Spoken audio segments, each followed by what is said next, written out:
खबरें जो हमें सीधा जोड़ती हैं आपसे, जिनका आपकी जिंदगी पर होता है सीधा असर।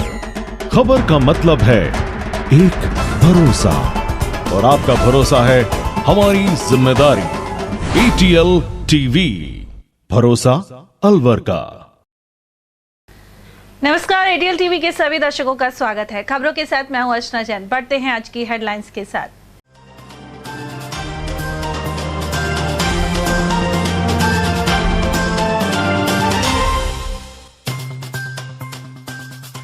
निर्माण श्रमिकों ने श्रम विभाग कार्यालय का किया घेराव। पंजीयन होने के बावजूद योजनाओं के लाभ से बने वंचित। बोरवेल दुरुस्त करने के बजाय पिकअप में पाइप डाल गुपचुप किए पार। गायत्री मंदिर रोड पहुंचे पूर्व विधायक सिंगल और बाशिंदे। जलदाय विभाग के कार्मिकों पर लगाया आरोप। दर्द से बेहाल होने के बावजूद 3 दिन तक नहीं हुई सोनोग्राफी। सामान्य चिकित्सालय में बनी बद इंतजामी। और अलवर कृषि मंडी में शेड के अभाव में भीग रहा है अनाज। नुकसान उठाने को मजबूर हैं व्यापारी एवं किसान। और अब खबरों को हम जानेंगे विस्तार से। निर्माण श्रमिकों का पंजीयन होने के बावजूद उन्हें राज्य सरकार की योजनाओं का लाभ नहीं मिल पा रहा है। ऐसे में सोमवार को जिले के अनेक स्थानों से आए सैकड़ों कामगारों ने श्रम विभाग दफ्तर का घेराव किया। वहीं श्रम विभाग के उपनिदेशक को ज्ञापन भी सौंपा गया। इस दौरान कम्युनिस्ट पार्टी और एटक से जुड़े पदाधिकारी और कार्यकर्ता भी उपस्थित रहे। यहाँ मौजूद लोगों का कहना था कि नरेगा में काम करने वाले निर्माण श्रमिकों को सरकार की योजनाओं का लाभ नहीं मिल पा रहा। कई बार चक्कर लगाने के बावजूद समस्या का समाधान नहीं हो पाया है। अलवर जिला राजमिस्त्री मजदूर यूनियन एटक की ओर से हमारा एक प्रतिनिधि मंडल और कुछ श्रमिक साथी हम आज DLC साहब राकेश चौधरी साहब से मिले। हमारी जो समस्याएं थी वो इस प्रकार थी कि कुछ लोग 5 साल से 4 साल से 3 साल से जिन लोगों की मृत्यु सहायता जो मिलनी थी, जो डेथ क्लेम था, वो विधवाएं आज मारी फिरती हैं और उनको अभी तक उनका निपटारा नहीं हुआ। तो इस बारे में हमने उनसे बात की तो उनका कहना ये था कि हम बहुत जल्दी से शीघ्रता से कुछ पैसा हमारे पास बजट में भी है, हम उनको प्राथमिकता देंगे और संभवतः हम 10 या 15 दिनों के अंदर उन महिलाओं को, विधवाओं को जो इस तरह की पीड़ित हैं, उनको हम मुआवजा देने की बात जल्दी करेंगे, क्लेम करेंगे। दूसरी हमारी जो समस्या थी, आजकल इन पिछले 7 दिनों में पूरे ज़िले के अंदर उन श्रमिकों को जो खुद मेहनत करते हैं, मजदूर हैं, यहाँ पर रजिस्टर्ड हैं, पंजीयन है उनका, और उनको इस प्रकार के नोटिस दिए जा रहे हैं कि आपने जो एक अनुचित लाभ लिया है, आपने जो योगदान लिया आर्थिक सहायता, वो अनुचित थी, इसलिए आप कृपया उनको वापस पैसे जमा कराएं, वरना आपके खिलाफ FIR कार्रवाई की जाएगी। इस संबंध में जब हमने उनसे बात की तो मालूम हुआ, उनका कहना यह है कि उनके जो परिवार में कोई न कोई व्यक्ति सरकार के अंदर उसने लाभ लिया हुआ है। हमारा कहना ये था यूनियन का कि जब एक श्रमिक कार्ड बना हुआ है, वो पंजीकृत मजदूर है, वो मेहनत कर रहा है, मजदूरी कर रहा है, और उसको सरकार की योजना ने ही ये अधिकार दिया है कि उसको अधिकार है कि वो अपने बच्चों की पढ़ाई के लिए उसकी मदद ले, आर्थिक मदद ले। आज आर्थिक मदद मिल गई तब आप उसके रिश्तेदारों की बात करते हैं, ये बात जो है वाजिब नहीं है। इसके खिलाफ हमारी यूनियन में कोई न कोई कार्रवाई करेगी। और आपसे हमारा निवेदन इतना सा है प्रशासन से कि इस तरह के जो आपने जो दिए हैं नोटिस, उनको आप वापस लें, ताकि उनको ये दोबारा पैसा वापस हमें नहीं दे सकता। तो उन्होंने कानूनी कुछ बातें बताई हैं जो हम अपने लोगों से करेंगे। तीसरी बात ये थी कि छात्रवृत्ति और प्रसूति सहायता, और जो छात्रवृत्ति के आवेदन पास हो चुके हैं, उनके पिछले 6 महीने से 8 महीने से पास होने के लिए उनका पैसा नहीं आया है। उस संबंध में जब बात की तो उन्होंने कहा है कुछ पैसा हमारे पास आया था, लगभग काफ़ी करोड़ों के लिए, उसमें से दिया है, कुछ पैसा हमारे पास है, और हमने अभी 10 करोड़ रुपए की राज्य सरकार से मांग की है कि हमें और दिया जाए, ताकि हम इसकी सारी पेंडेंसी पैसों ख़त्म करें। तो हम आपको यह आश्वस्त करते हैं कि शीघ्र ही 15 दिनों में 4 सितंबर से पहले हम लोग जिन लोगों की फाइलें पास आवेदन हो चुके हैं, जो पेंडेंसी है पैसे की, उसको हम दे देंगे। सुप्रीम कोर्ट ने बड़ा फैसला लिया था कि जो असंगठित क्षेत्र के मजदूर हैं, जिनको कोई पेंशन नहीं मिलती, कुछ नहीं मिलती, उनको उनके बच्चे को छात्रवृत्ति मिलनी चाहिए और पेंशन योजना मिलनी चाहिए। लेकिन पेंशन योजना गहलोत साहब ने 2011 के अंदर चालू की, लेकिन वो वसुंधरा सरकार ने उस पेंशन योजना को ख़त्म कर दिया। समलंबन योजना थी, उसके अंदर समलंबन योजना को भी उसने ख़त्म कर दिया। लेकिन जो लोगों ने संबल योजना के अंदर लोग आए थे वो आज भी चल रही है और हमारे बहुत सारे साथी हैं। इसी तरह शुभ शक्ति योजना है, शुभ शक्ति योजना 2017 के अंदर बंद की हुई है, आज तक नहीं मिल रही है, जिससे कहते हैं कि साहब बेटी पढ़ाओ बेटी बचाओ। तो आज जो स्थितियां हैं, जो बेटियों को जो पैसा नहीं मिल रहा, बहुत सारे पेंडिंग पड़े हुए हैं 2017 के, और उसके बाद में आज तक कोई शुभ शक्ति योजना किसी को भी लाभ नहीं मिल रहा है। तो गहलोत सरकार से हमारा यही आग्रह है कि बेटियों के लिए कम से कम योजना चालू की है, जिससे कि बेटी आगे पढ़ सकें। असंगठित मजदूर हैं, नरेगा श्रमिक हैं, हमारे जो क्षेत्र के, वो बहुत ही ज़्यादा परेशान हैं।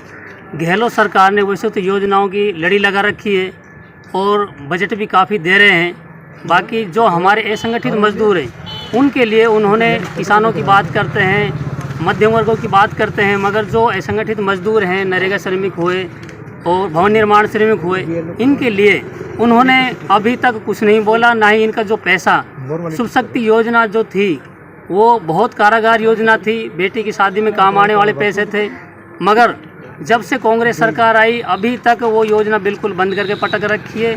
उन बेटियों के आज 4-5 बच्चे हो चुके हैं और उनको योजना का कोई लाभ नहीं मिला। और फिर इसके साथ में जो दलाल हैं उनसे लूट खसोट और कर रहे हैं, तो ऐसा काम नहीं होना चाहिए। दूसरी बात कि जो क्लेम, एक तो मजदूर मर जाता है और उसके बाद में यहाँ के बार चक्कर काटने पड़ते हैं, सारा काम ऑनलाइन है, फिर भी ऑफलाइन में उनको परेशान किया जाता है। एक बार में नहीं, फिर आना, जब आना 10 दिन की 20 दिन की महीने कहकर टाल देते हैं। इसी प्रकार छात्रवृत्ति का नियम ये होना चाहिए कि जब बच्चा क्लास पास कर लेता है तो उससे पहले उसकी छात्रवृत्ति मिलनी चाहिए, ताकि उसको किताब, कॉपी, पेन, जूते, ड्रेस वगैरह जो भी हैं वो काम आ सके। मगर आज 3 साल हो चुका है, 3 साल से अभी तक 2020, 21, 22 की छात्रवृत्ति के पैसे अभी तक नहीं मिले हैं। अलवर शहर में गायत्री मंदिर रोड स्थित गायत्री कॉलोनी में बोरवेल से जुड़ा विवाद सामने आया है। आरोप है कि बोरवेल ठीक करने के बजाय यहां पड़े पाइप को भी रात को पिकअप में भर कर ले जाया गया। शिकायत करने के बाद पिकअप चालक सुबह पाइप लेकर वापस आया तो लोगों ने उसे घेर लिया। साथ ही विभाग के कुछ कर्मचारियों पर आरोप लगाए कि वे पाइप चोरी कराने में लगे हैं। इसके बाद पूर्व विधायक बनवारी लाल सिंघल सहित अनेक लोग मौके पर पहुंचे और मामले की जांच की मांग उठाई। उधर पूर्व विधायक सिंघल ने मौके पर जलदाय विभाग के एक्सीएन और जेईएन को बुलाकर जानकारी चाही, लेकिन पाइप ले जाने को लेकर स्थिति साफ नहीं हो सकी। सिंघल ने इस पर आक्रोश जाहिर किया। आपको मेरे पास एक कॉल आया था, गायत्री मंदिर कॉलोनी जो है ये अपने गायत्री मंदिर रोड पर, यहाँ से बोरिंग खराब होने पर जो पाइप बाहर निकाल के डाले गए थे, सड़क पर थे, उनको कोई व्यक्ति गाड़ी में भरकर ले गया बिना विभागीय अनुमति के। मेरे को सूचना आई तो मैंने कहा इसकी FIR करवाओ, कार्रवाई करो। अब सुबह मेरे को पता लगा कि वो गाड़ी जो रात को भरकर ले गई थी वो आके स्वयं ही खुद ही पाइप उतार रही है। मैंने यहाँ मौके पर आकर देखा तो कोई गाड़ी अकबरपुर का कोई रहने वाला है लड़का, वो और उसके पिताजी उन पाइप को उतार रहे थे। मोहल्ले के लोगों ने घेरा, उनको पकड़ रखा है। अभी FIR भी कराएंगे। यहाँ अधिकारी जेईएन और एक्सीएन दोनों आ गए हैं विभाग के, और जो पंप ड्राइवर है वो भी आ गए हैं। यहाँ आके उन्होंने कहा है कि इसको अभी ठीक करा देंगे, आज ठीक करा देंगे। लेकिन जनता में रोष इसलिए है कि 15 दिन हो गए इस बोरिंग को ख़राब हुए। विभागीय अधिकारियों के पास कोई एक्स्ट्रा मोटर नहीं है, ये केवल जो मोटर है उसको ठीक होने का इंतज़ार कर रहे हैं। ठीक होगी तब डालेंगे।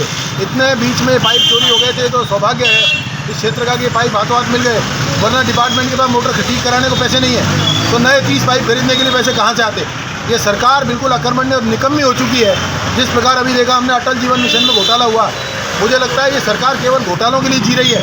जनता के दुख दर्द की चिंता नहीं है। लोगों को 3-3, 5-5 दिन में, 10 दिन में यहाँ पानी मिल रहा है। यही बोरिंग 6 महीने तक बंद रहा था। बड़ी मुश्किल से इसको इन लोगों से कह सुन के हाथ जोड़ के इसको ठीक कराया था। अब फिर जो हालत है वो देखने योग्य है कि पाइपों को ही लोग उठा के ले जा रहे हैं। तो ये शहर कहाँ सुरक्षित बचा, कहाँ डिपार्टमेंट के संसाधन सुरक्षित बचे। मैं धन्यवाद करना चाहता हूँ विभाग के एक्सीएन साहब को और जेईएन साहब को, जो मेरे फ़ोन करने पर तत्काल 5 मिनट में यहाँ आ गए। पब्लिक उलझ रही है, पब्लिक का उलझना तो एक तरह से स्वाभाविक भी है, और अगर दूसरी तरफ देखें तो अधिकारियों को आने पर अपनी समस्या बताना चाहिए, इसलिए गलत भी है। दोनों बातों को मैं इसलिए कह रहा हूँ कि अधिकारी जब आ गए हैं मौके पर तो समस्या के समाधान के लिए आया, ऐसे में उनसे उलझने के स्थान पर अपनी समस्या कहनी चाहिए। उधर कॉलोनी के लोगों ने सीसीटीवी खंगाले तो पिकअप का फोटो मिल गया। इसके बाद वे चालक तक पहुंच गए और सोमवार सुबह पिकअप चालक खुद ही पाइप वापस उतारने आ पहुंचा। इस घटनाक्रम को लेकर रोष बना हुआ है। ये पाइप यहाँ से लेके गए कल JN हरिओम जी ने मेरे पास में मतलब 6:50 या 7:50 फ़ोन किया। भाई आप कहाँ हो? मैंने कि मैं तो मेरे घर हूँ। बोले वहाँ से कोई पाइप ले गया, आप फटाफट वहाँ जाइए। तो मैं जैसे ही यहाँ आया मैंने आसपास कैमरे देखे तो 2-4 जगह कैमरे, इनके कैमरे में देखा भाई साहब के ये। फिर उनके बड़े भाई हैं, उनने मोबाइल में इस गाड़ी वाले से पूछा, बताया। बोले भाई कहाँ ले जा रहा है? बोले साहब यहाँ ये पाइप यहाँ से हम उठा के ले जा रहे हैं, इनकी जगह नए मोटर और नए पाइप आएंगे, इसके लिए AN साहब ने हमसे कहा है। तो जो गाड़ी के ऊपर था उसने फ़ोन से उनसे बात करवाई कि AN साहब से बात कर लो। तो इन्होंने बात करी, हाँ बोले यहाँ ये पाइप जा रहे हैं। अब कैसे पकड़ में आया ये पकड़ में ऐसा है कि मेरा बच्चा रिकवरी में काम करता है। तो ये नंबर आ गया, इस नंबर से क्या है कि ये सारे एड्रेस पते सारे निकाल लेता है।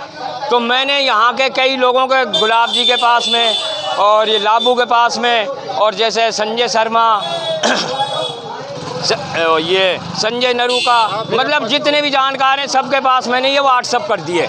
और अधिकारी हमारे एक्शन के पास, AN के पास, JN के पास। क्या पाइप रखना है? हाँ अब ये पाइप रखना है। तो मोहल्ले वालों ने जो है इन्होंने फ़ोन किया, क्या जीतू भाई ने फ़ोन किया, तो मैंने गुलाब जी और लाबू को फ़ोन किया। मैंने कि उसे पकड़ लीजिए फटाफट, ताकि इससे ये पता चल जाएगा कि ये हमारे ही आदमियों द्वारा चोरी करवाए गए हैं, किसके द्वारा। अभी संदिग्ध है ये, मतलब बिल्कुल संदिग्ध है। अब ये जाने नहीं चाहिए, या तो हमारे एक्शन कलेक्टर SP यहाँ आए और पूरी पड़ताल लगाएं किस व्यक्ति ने उठवाए, या तो हमारे अधिकारी इसमें इन्वॉल्व हो सकते हैं, क्योंकि तुरंत ये गायत्री कॉलोनी की जो है बोरिंग है कि इससे मैं यहाँ का पंप चालक हूँ। प्रदेश सरकार स्वास्थ्य सेवाओं में सुधार के निरंतर दावे करती है, लेकिन कुछ चिकित्सा कर्मियों की लापरवाही के चलते आम जन को चिकित्सा सुविधाओं का पूरा लाभ नहीं मिल पा रहा। इसका उदाहरण अलवर के सामान्य चिकित्सालय में सामने आया है। यह पिछले 3 दिनों से सोनोग्राफी के लिए एक व्यक्ति अपने भांजे को लेकर भटक रहा है। पुनखर निवासी अशोक सैनी ने बताया कि उसका भांजा अभिषेक सैनी 3 दिन से पेट का दर्द से परेशान है, लेकिन लगातार आने पर भी सोनोग्राफी नहीं की जा रही। उधर पीड़ित युवक दर्द से कराहता दिखाई दिया। मैं 15 तारीख को आया था, ये मेरे कागज हैं 15 तारीख को। इसके बच्चे के मेरे भांजा है, ये मेरा भांजा है। इसको मैं क्या दिखाने के लिए आया था। 15 तारीख को मेरे को पर्ची बना दी थी डॉक्टर साहब ने, और पर्ची बनाने के बाद में इन्होंने मेरे से बोला कि आप कल आना, अब तो हमने नंबर दे दिए हैं। तो मैं कल यानी 16 तारीख को फिर आया हूँ यहाँ। फिर इन्होंने बोला मेरे से कि आज नहीं सर, आप कल आना, आज लेट आए हो तो कल जल्दी आना। मैं फिर 17 तारीख को जल्दी आया, फिर उन्होंने अपने चाहितों को नंबर दे दिया है, और फिर मेरे से कह दिया कि अब तो पर्ची खत्म हो गई, फिर आप कल आना। आज मैं 18 तारीख को आया हूँ, तो आज ये बोल रहे हैं कि कल की छुट्टी है, आप परसों आना। तो सर इसके बच्चे के है ना पेट में दर्द ज्यादा है, और ये परेशान बहुत ज्यादा हो रहा है, रात को भी बहुत ज्यादा परेशान रहा है। अब इसको कुछ हो जाएगा तो उसके जिम्मेवार कौन रहेगा? ये डॉक्टर साहब रहेंगे या कौन रहेगा? मैंने और इनकी हाँ सोनोग्राफी कराने के लिए ही मैंने ये चीज वो करा है। डॉक्टर साहब के पास जा रहा हूँ तो ये कह रहे हैं, डॉक्टर साहब का नाम मेरे को याद नहीं आ रहा, लेकिन उन्होंने ये बोला है, ये तनेज ये है इरशाद खान जी हैं जिन्होंने ये पर्ची बनाई है मेरी, डॉक्टर इरशाद खान। इन्होंने मेरे को 15 तारीख को सोनोग्राफी की पर्ची बनाई थी। उसका जवाब मेरे को आज तक, मेरी 18 तारीख तक की, उसमें भी मेरे को कोई ट्रीटमेंट नहीं मिला है गवर्नमेंट हॉस्पिटल में। सर मैं इसकी शिकायत PMO ऑफिस में भी गया हूँ, जब मेरे को वहाँ से बताया गया कि आप PMO ऑफिस चाहिए। उसके बाद में मैंने वहाँ से जो वार्ड है, उन्होंने मैडम है 2, उन्होंने मेरी शिकायत पुलिस को की है कि ये परेशान कर रहे हैं। उसकी शिकायत मैंने पुलिस में की है। पुलिस वाले ने मेरे से ये बोला है कि आप है ना चले जाओ यहाँ से और परसों आ जाना। इन्होंने पर्ची दे दी तो आप परसों करा लेने इलाज। तो 4-5 दिन से परेशान हो रहा हूँ, और इस बच्चे के साथ में अगर कुछ हो जाएगा उसके जिम्मेवार कौन रहेगा? क्या नाम है आपका? मेरा नाम अशोक सैनी है, मेरे भांजे के नाम से पर्ची है ये। इसका नाम भांजे का नाम अभिषेक कुमार सैनी। गौरतलब है कि सामान्य चिकित्सालय में रेडियोलॉजिस्ट की कमी है। साथ ही मौजूद चिकित्सक कभी कोर्ट एविडेंस में गए हुए होते हैं तो कभी अवकाश पर। ऐसे में रोगियों और उनके परिजनों को परेशानियों का सामना करना पड़ता है। शहर में अग्रसेन चौराहे के समीप स्थित कृषि उपज मंडी में इन दिनों बाजरे और कपास की आवक लगातार हो रही है, लेकिन किसानों और आड़तियों को बरसात के समय अनाज भीगने से बचाना मुश्किल हो रहा है। व्यापारियों ने यहाँ टीन शेड लगाने की मांग की है। व्यापारी निरंजन लाल ने बताया कि मंडी में इन दिनों बाजरे की 10 से 15,000 कट्टे की दैनिक आवक हो रही है। साथ ही मूल्य 1750 रुपए से लेकर 2000 रुपए प्रति क्विंटल बना हुआ है। इसके अलावा कपास 6800 से लेकर 7400 रुपए तक बिक रही है। उन्होंने बताया कि कृषि उपज मंडी में टीन शेड के अभाव में बरसात के दिनों में जीन्स भीग जाती हैं। दूसरी ओर प्रदेश की कई मंडियों में टीन शेड लगे हुए हैं, जहां व्यापारी और किसान अपने अनाज को सुरक्षित रख सकते हैं। व्यापारियों के अनुसार जब किसान मंडी में उपज लेकर पहुंचते हैं तो वे इसे सुरक्षित नहीं रख पाते। ऐसे में किसानों को भी आर्थिक नुकसान उठाना पड़ रहा है। दिन मंडी में है, कई दिनों से मंडी में बाजरे की आवक चालू हो गई है। मंडी में बाजरा 10 से 15,000 कट्टे रोज आ रहा है फिलहाल, और कपास की भी आवक चालू हो गई है। 1000 से 1500 पल्ली तक आता है रोज। और बाजरे का भाव नीचे में बिका है हमारे यहाँ 1750-1700, ऊपर में गीले माल तो 1750-1700 बिका है। ऊपर में बिका है 2050 बढ़िया सूखे माल। और कपास बिका है नीचे में 6800-6900, ऊपर में बिका है 7400 450 तक। जी, किसानों को किस तरह का फायदा हो रहा है? किसानों को फायदा ही है। अब धीरे धीरे करके बाजार थोड़ा सा सुधरता ही जाएगा। बाजरे में भी जैसे जैसे माल सूखा आएगा तो बाजार थोड़ा सा सपोर्ट करेगा, और बाइंग सपोर्ट भी अच्छी रहेगी बाजरे में, ऐसा लग रहा है। कितनी आवक हो रही है? आवक हमारे यहाँ बाजरे में तो 10,000 कट्टे की है, 10 से 15,000 तक। और कपास की 1000 से 1500 पल्ली की आवक है। और सरसों की पोजीशन भी बढ़िया है। सरसों के भाव 5550 तक बिका है। और आवक तो खैर ज़्यादा नहीं है, 4-5 हज़ार कट्टा आता है, पर फिर भी नीचे में 4800 बिक लिया था, उसके मुकाबले बाज़ार काफ़ी अच्छा हुआ है। और 18 तारीख से गवर्नमेंट भी सरसों की बिडिंग मांग रही है, तो वो भी बेचने को आतुर है। हो सकता है सोमवार से गवर्नमेंट सरसों बेचना शुरू कर दे। हो रही है इससे अभी तक जो है बाजरे जो कटाई चल रही है उसमें तो थोड़ा तकलीफ आ रहा है। बाकी तो नरमे में तो अभी फायदा है, नरमा कपास में तो अभी फायदा है। ये मंडी में जो है ये कट्टे वट्टे भीज रहे हैं बारिश की वजह से। मंडी में तो कोई अव्यवस्था है सारी। देखो जी, आप चाहे हमारे यहाँ के व्यापार मंडल का कमी समझ लो, चाहे हमारे यहाँ व्यापार की जो है कृषि उपज मंडी की व्यवस्था समझ लो, थोड़ी अच्छी व्यवस्था नहीं है। बाजारों में यहाँ पर कोई किसानों का माल जो आ रहा है उसके लिए कोई टीन शेड नहीं है बहुत मुकम्मल, जिससे उनके नीचे आराम से ऑक्शन हो जाए। जैसे दूसरी मंडियों में, हमारे यहाँ गंगानगर मंडी है, कोटा साइड है, वहाँ सब जगह बहुत बड़े बड़े टीन शेड है, उसमें आराम से ऑक्शन हो जाता है और कोई माल नहीं भीगता है। यहाँ पर सब माल भीग जाता है, आया हुआ सड़कों पे ढेर होता है, कोई फड़ की व्यवस्था नहीं है।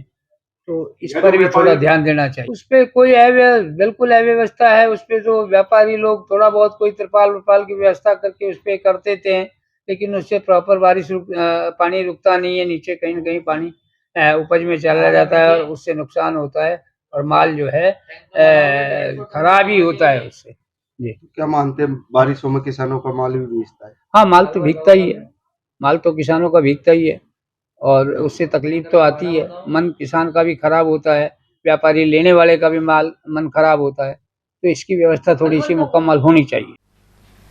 जन जन की आस्था के केंद्र पांडुपोल मेले का सोमवार को विधिवत रूप से पूजा अर्चना के साथ शुभारंभ हो गया है। इस मौके पर थानागाजी एसडीएम और तहसीलदार ने पूजन किया। वहीं मंदिर महंत पंडित ललित कुमार ने विशेष पूजा अर्चना करवाई। इसके अलावा मेले में पानी, बिजली, चिकित्सा आदि को लेकर प्रबंध किए गए हैं। साथ ही उमरी के तिराहे पर बस स्टॉप बनाया गया है और बालेटा मार्ग से श्रद्धालु पैदल जा रहे हैं। शासन की तरफ से समस्त व्यवस्थाएं माकूल रूप से की गई है। सभी विभागों की टीम यहाँ काम कर रही है। मेडिकल विभाग की, रोडवेज की, पुलिस प्रशासन, सभी विभागों के कार्मिक और अधिकारी अपने अपने कर्तव्य पालन में लगे हुए हैं। हाँ, 17 से 20 तारीख तक ये चलने वाला मेला है, जिसका शुभारंभ विधिवत रूप से आज हुआ है और 20 तारीख को इसका समापन हो जाएगा। मेले का उद्घाटन हो चुका है। इसमें हमारे मेला मजिस्ट्रेट कमलों के द्वारा किया गया है। वैसे आने को तो जिलाधीश महोदय जी का भी था, लेकिन किसी कारणवश उनका प्रोग्राम पोस्टपोन्ड हो गया। और बाकी प्रशासन का काफ़ी अच्छा सहयोग है। सारी व्यवस्थाएं लगभग पूरी तैयारी पे हो चुकी है। कल से ही चल गई बस तो रोडवेज की। अब की बार ये बहुत अच्छा रहा है कि संडे से ही यात्री को आने की सुविधा मिल चुकी। हाँ, रोडवेज का चेक पोस्ट यहाँ अपने नटनी का बारा लगा हुआ है, यहाँ कुशालगढ़ लगा हुआ है और सरिस का गेट पे लगा हुआ है, आगे भी लगे हुए हैं। पांडुपोल का मेला चल रहा है, बकरी का मेला चलेगा, उसमें भी रहेंगे। अपने पांडुपोल के लिए कहाँ रुकेगी बस? पांडुपोल के लिए पांडुपोल जाती हैं बस। आज जाएगी? आज जाएंगी ना पांडुपोल तक। हाँ, पांडुपोल ठेठ जाती हैं, वहाँ भी कर्मचारी लगे हुए हैं, सब अच्छी तजवीज़ बना रखी है। उधर सरिस्का की वादियों में स्थित पांडुपोल हनुमान जी महाराज के स्थान पर चहल पहल बनी रही। यहाँ जगह जगह प्याऊ लगी हुई है और भंडारे चल रहे हैं। साथ ही बजरंगबली बाबा के जयकारे चारों ओर गूंज रहे हैं। अनेक महिला श्रद्धालु भजन गाते हुए पैदल ही पांडुपोल हनुमान जी के दर्शन के लिए पहुंची। प्रारंभ हो गया है और 18 और 19 को ये मेला भरा जाएगा। जो श्रद्धालु आ रहे हैं, क्योंकि इन्हों को जो रोडवेज बस से आए हैं और जो उमरी का तिराया वहाँ पर रोडवेज बस का स्टॉप है, तो वहाँ से आप ये पैदल आ रहे हैं। हम इनसे जानेंगे, जी कहाँ से आए हो? पहला से। अच्छा, तो आप दर्शन के लिए आए और मेला? हाँ। तो कितना उत्साह है? बहुत उत्साह है। बहुत उत्साह है। हाँ, अच्छा, बरसात भी आ रही है तो कैसा लग रहा है? अच्छा लग रहा है, मौसम हो रहा है, बड़ा अच्छा मौसम हो रहा है, अच्छा लग रहा है। तो सिर्फ पुनकर से आए हैं साहब और पैदल यात्रा आए हैं वहाँ से। बाबा के दर्शन से बाबा की मनोकामना मतलब जो मांगी वो पूरी हो जाए। और बड़ा अच्छा माहौल, हर साल मेला बढ़ता है, लाखों पब्लिक आती है। और माहौल थोड़ा कभी क्या रोड पे बारिश की वजह से थोड़ा कीचड़ हो रहा है, लेकिन अच्छा बहुत बढ़िया मौसम होने के कारण बहुत बढ़िया वो चल रहा है मेला। कितने दिन तक बढ़ेगा? ये भरेगा साहब 19 तारीख के मंगलवार तक। कल तक? हाँ, कल तक शाम को। हाँ, कल भरेगा। बहुत बढ़िया, लाखों पब्लिक आएगी। अभी से स्टार्ट हो जाएगी आना। तो मतलब श्रद्धालु कौन कौन जगह से आते हैं? ये सब टहला से, बांदीकुई से, जिला अलवर से, हरियाणा से, पंजाब से। जी जी, आप कहाँ से आए? गुरुग्राम। गुरुग्राम। कैसे लग रहा है? गुरुग्राम हरियाणा बहुत अच्छा लगता है जी। हम तो कई सालों से आते हैं, हम 98-97 से आते हैं। हाँ, ये हनुमान जी की मतलब जैसे पहले तो बोले कबूले भी आते थे, अब तो मतलब वैसे भी शरणार्थी आने लग गए। आस्था हो गई बाबा में, किसी के बिगड़े हुए काम सही है। बाकी वैसे धूप रहती है हर साल, तो अब के तो थोड़ा ठंडा है, मौसम अच्छा लग रहा है। जी हमारे साथ। जी अम्मा, आप दर्शन करे आए क्या? करे आई। तो कैसे लग रहा है? बढ़िया, बढ़िया अच्छा लग रहा है। तो मतलब पहले भी आए हो क्या? आप पहली बार आए? ना, मैं 30-35 साल पहले आई थी, आज पहले आई हूँ। तो अब मेरे उस टाइम में कितना अंतर होगा? हो क्या क्या अंतर होगा? सबकी में हो गई, मतलब बदल गया सबकी में, जो नहीं था या हर साल आया था बुझो। कहाँ से आए अम्मा? भाई वहीं से आया, गुरुग्राम से ही। बहुत अच्छा लगा। वीरमती। कैसे लग रहा है? बढ़िया लग रहा है भाई, सब मनोकामना पूरी हुई। कोई डर भो नहीं, कोई कुछ नहीं। दर्शन होगा? हाँ, खूब बढ़िया दर्शन होगा बाबा का। हाँ भैया, अच्छे दर्शन हो गए। मैं तो फर्स्ट टाइम ही आई हूँ यहाँ पे और मैंने पहली बार ही देखा है जो ये सब कुछ है। आज फर्स्ट टाइम ही देख रही हूँ, नहीं पैसे पहले कभी नहीं आई मैं यहाँ। गौरतलब है कि यहाँ मंगलवार को भर मेला रहेगा। साथ ही मंदिर परिसर को फूलों से सजाया गया है। और वहीं गणेश चतुर्थी मंगलवार को मनाई जाएगी। इसी दिन पांडुपोल हनुमान जी का मेला भी है और घरों में हनुमान जी की जोत देखी जाएगी। पंडित यज्ञ शर्मा के अनुसार 19 सितंबर को पंचम शुभ योग बन रहा है और इसमें गणेश जी एवं हनुमान जी की पूजा विशेष फलदायी रहेगी। गणेश पूजन का श्रेष्ठ समय मंगलवार सुबह 11:08 से दोपहर 1:33 तक रहेगा। भाद्रपद मास शुक्ल पक्ष चतुर्थी को मनाई जाने वाली श्री गणेश चतुर्थी कल 19 सितंबर मंगलवार को बड़ी श्रद्धा के साथ मनाई जाएगी और कल ही पांडुपोल में हनुमान जी का मेला भरा जाएगा और घरों में हनुमान जी महाराज की जोत देख करके सुख समृद्धि की कामना की जाएगी। कल 19 सितंबर मंगलवार को इस बार रवि योग, कुमार योग, वैदर्ती योग, स्वाति नक्षत्र और विशाखा नक्षत्र का शुभ पंचम शुभ संयोग बन रहा है। इन संयोगों में श्री गणेश जी महाराज की पूजा अर्चना करना, गणेश जी महाराज की स्थापना करना और हनुमान जी महाराज की जोत देख करके सुख समृद्धि की कामना करना विशेष फलदायी माना गया है। शास्त्रोक्त गणेश जी महाराज को रिद्धि सिद्धि के दाता, ज्ञान, सौभाग्य और समृद्धि का प्रतीक माना गया है और उन्हें प्रथम पूजनीय देवता भी माना गया है। उनका सर्वप्रिय भोग मोदक, जिसे लड्डू कहते हैं, लड्डू का भोग लगाने से गणेश जी महाराज शीघ्र ही प्रसन्न होकर के श्रद्धालुओं की मनोकामना पूर्ण करते हैं। गणेश चतुर्थी पर कल गणेश पूजन का शुभ श्रेष्ठ संयोग बन रहा है। इसलिए कल 19 सितंबर मंगलवार को मध्याह्न काल, जिसमें कि वृश्चिक लगन भी विद्यमान रहेगी, दोपहर में 11:08 से दोपहर 1:33 तक मध्याह्न काल में वृश्चिक लगन में सर्वश्रेष्ठ मुहूर्त रहेगा, जिसमें दिन के 11:08 से दोपहर 1 बजे तक वृश्चिक लगन का सर्वश्रेष्ठ मुहूर्त रहेगा। इसके अलावा गणेश जी महाराज की पूजा अर्चना व अनुष्ठान करने से चर लाभ व अमृत के चौकड़िये में प्रातः काल 9:19 से दोपहर 1:51 तक भी श्री गणेश जी महाराज की आराधना, पूजा व अभिषेक किया जा सकता है।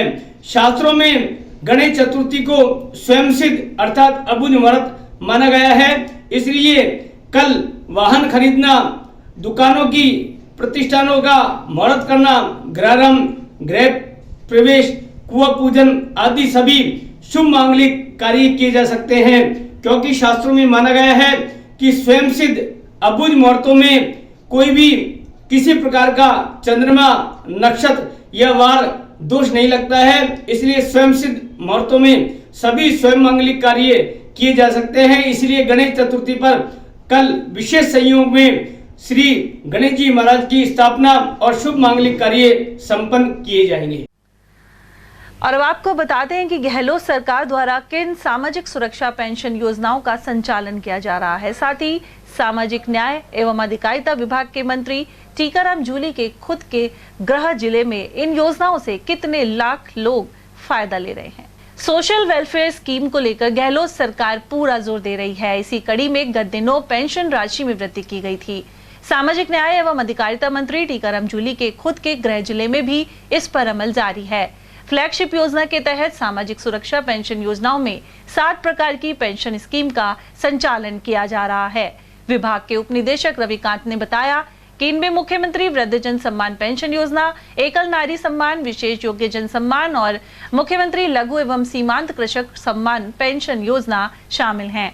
साथ ही इंदिरा गांधी विधवा पेंशन, निःशक्तजन पेंशन एवं इंदिरा गांधी वृद्धजन पेंशन योजना संचालित हो रही है। इन 7 योजनाओं में जिले के 4,60,000 से ज्यादा पेंशनर्स लाभान्वित हो रहे हैं। इनमें सबसे ज्यादा 2,80,000 पेंशनर्स मुख्यमंत्री वृद्धजन सम्मान पेंशन योजना से लाभान्वित हो रहे हैं। राज्य सरकार द्वारा वर्ष 2023-24 की बजट घोषणा में कई बड़े बदलाव किए गए थे। इसमें प्रत्येक पेंशनर को न्यूनतम 1,000 रुपए प्रति माह देना सुनिश्चित किया गया। राज्य सरकार द्वारा सोशल सिक्योरिटी के लिए एक एक्ट भी बनाया गया है, जिसमें पेंशन के प्रावधान को रखा गया है। बढ़ी हुई पेंशन का लाभ देने के लिए महंगाई राहत शिविरों में 85% से अधिक रजिस्ट्रेशन हो चुके हैं। मैं ATL टीवी के सभी दर्शकों को बताना चाहता हूं कि राज्य सरकार की फ्लैगशिप योजनाओं के तहत सामाजिक सुरक्षा पेंशन योजनाओं में 3 पेंशन योजनाएं फ्लैगशिप हैं। इसके अलावा 4 अन्य पेंशन योजनाएं हैं। कुल 7 पेंशन योजनाओं का संचालन राज्य सरकार द्वारा किया जा रहा है, जिनमें मुख्यमंत्री वृद्धजन सम्मान पेंशन योजना, मुख्यमंत्री एकल नारी सम्मान पेंशन योजना, मुख्यमंत्री विशेष योग्य जन सम्मान पेंशन योजना, मुख्यमंत्री लघु एवं सीमांत कृषक सम्मान पेंशन योजना। इसके अलावा 3 इंदिरा गांधी विधवा पेंशन योजना, इंदिरा गांधी निःशक्त पेंशन योजना और इंदिरा गांधी वृद्धजन पेंशन योजना।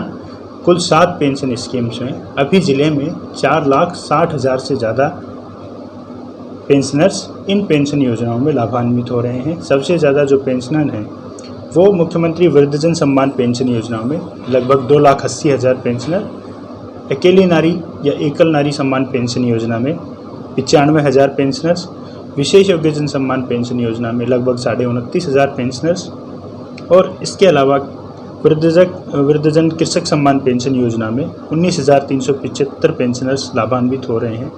इस प्रकार पूरी तरह से राज्य सरकार द्वारा फंडेड जो पेंशन स्कीम्स हैं उनमें लगभग 4.25 लाख पेंशनर लाभान्वित हो रहे हैं। पेंशन योजनाओं में अब राज्य सरकार द्वारा बजट 2023-24 से बड़े बदलाव किए हैं, जिनमें हर पेंशनर्स को ये सुनिश्चित किया गया है कि न्यूनतम 1,000 रुपये प्रति माह पेंशन उसको प्राप्त हो। इसके अलावा स्टेट गवर्नमेंट द्वारा एक सोशल सिक्योरिटी के लिए एक एक्ट भी बनाया गया है, जिस एक्ट में भी पेंशन के प्रोविज़न को रखा है। बढ़ी हुए पेंशन का लाभ प्राप्त करने के लिए महंगाई राहत कैंप राज्य सरकार द्वारा प्रारंभ किए गए थे, जो 1 मई से शुरू हुए थे और इसके बाद लगातार चलते रहे। अभी स्थायी महंगाई राहत कैंप चल रहे हैं। हमारा जो रजिस्ट्रेशन है वो लगभग 85% से अधिक हो चुका है और जो शेष पेंशनर्स हैं उनको हम पर्सनली सभी को पोल आदि करके उनका रजिस्ट्रेशन करवा रहे हैं ताकि बढ़े हुए लाभ से कोई वंचित नहीं रहे। इन योजनाओं में अभी जो पेमेंट होता है वो सिंगल डीडीओ और सिंगल ट्रेजरी के माध्यम से होता है। Single DDO additional director pension department of social justice से और ट्रेजरी जयपुर ग्रामीण के माध्यम से होती है। हम ये बता सकते हैं कि जो पेंशन है वो प्रत्येक व्यक्ति को मिनिमम 1,000 रुपये जा रही है और उसके मल्टीप्लाई में 4,60,000 पेंशनर्स को इस पेंशन का भुगतान अनवरत रूप से हो रहा है। उधर इस योजनाओं का लाभ ले रहे वृद्धजन कैलाश चंद्र और जगदीश प्रसाद ने बताया कि पूर्व में दी जा रही 750 रुपये पेंशन को बढ़ाकर अब 1,000 रुपये प्रति माह कर दिया गया है। ऐसे में वे खुद की जरूरत के कार्य अपने आप ही कर लेते हैं। जो ये वृद्ध पेंशन योजना मिल रही है, पहले कितने मिलते थे? पहले 750। अब कितने मिल रहे हैं? 1,000 रुपये। तो कैसा लग रहा है अब जो ये? अच्छा लग रहा है। और क्या क्या योजना में लाभ मिल रहा है आपको? और ये गैस पे मिल रहा है। कितने मिल रही है सिलेंडर? और गैस का सिलेंडर 500 रुपये मिल रहा है। और इसके अलावा कौन कौन सी योजनाओं में लाभ मिल रहा है? बहुत योजना हमारे पास में कोई है नहीं। बिजली का फर्क पड़ा है। कितना लाभ मिल रहा है इन योजनाओं से, सरकार की योजनाओं? भाई अच्छा लाभ मिल रहा है। पहले मतलब बिजली पे भी 800 कुछ रुपए की छूट आ रही है।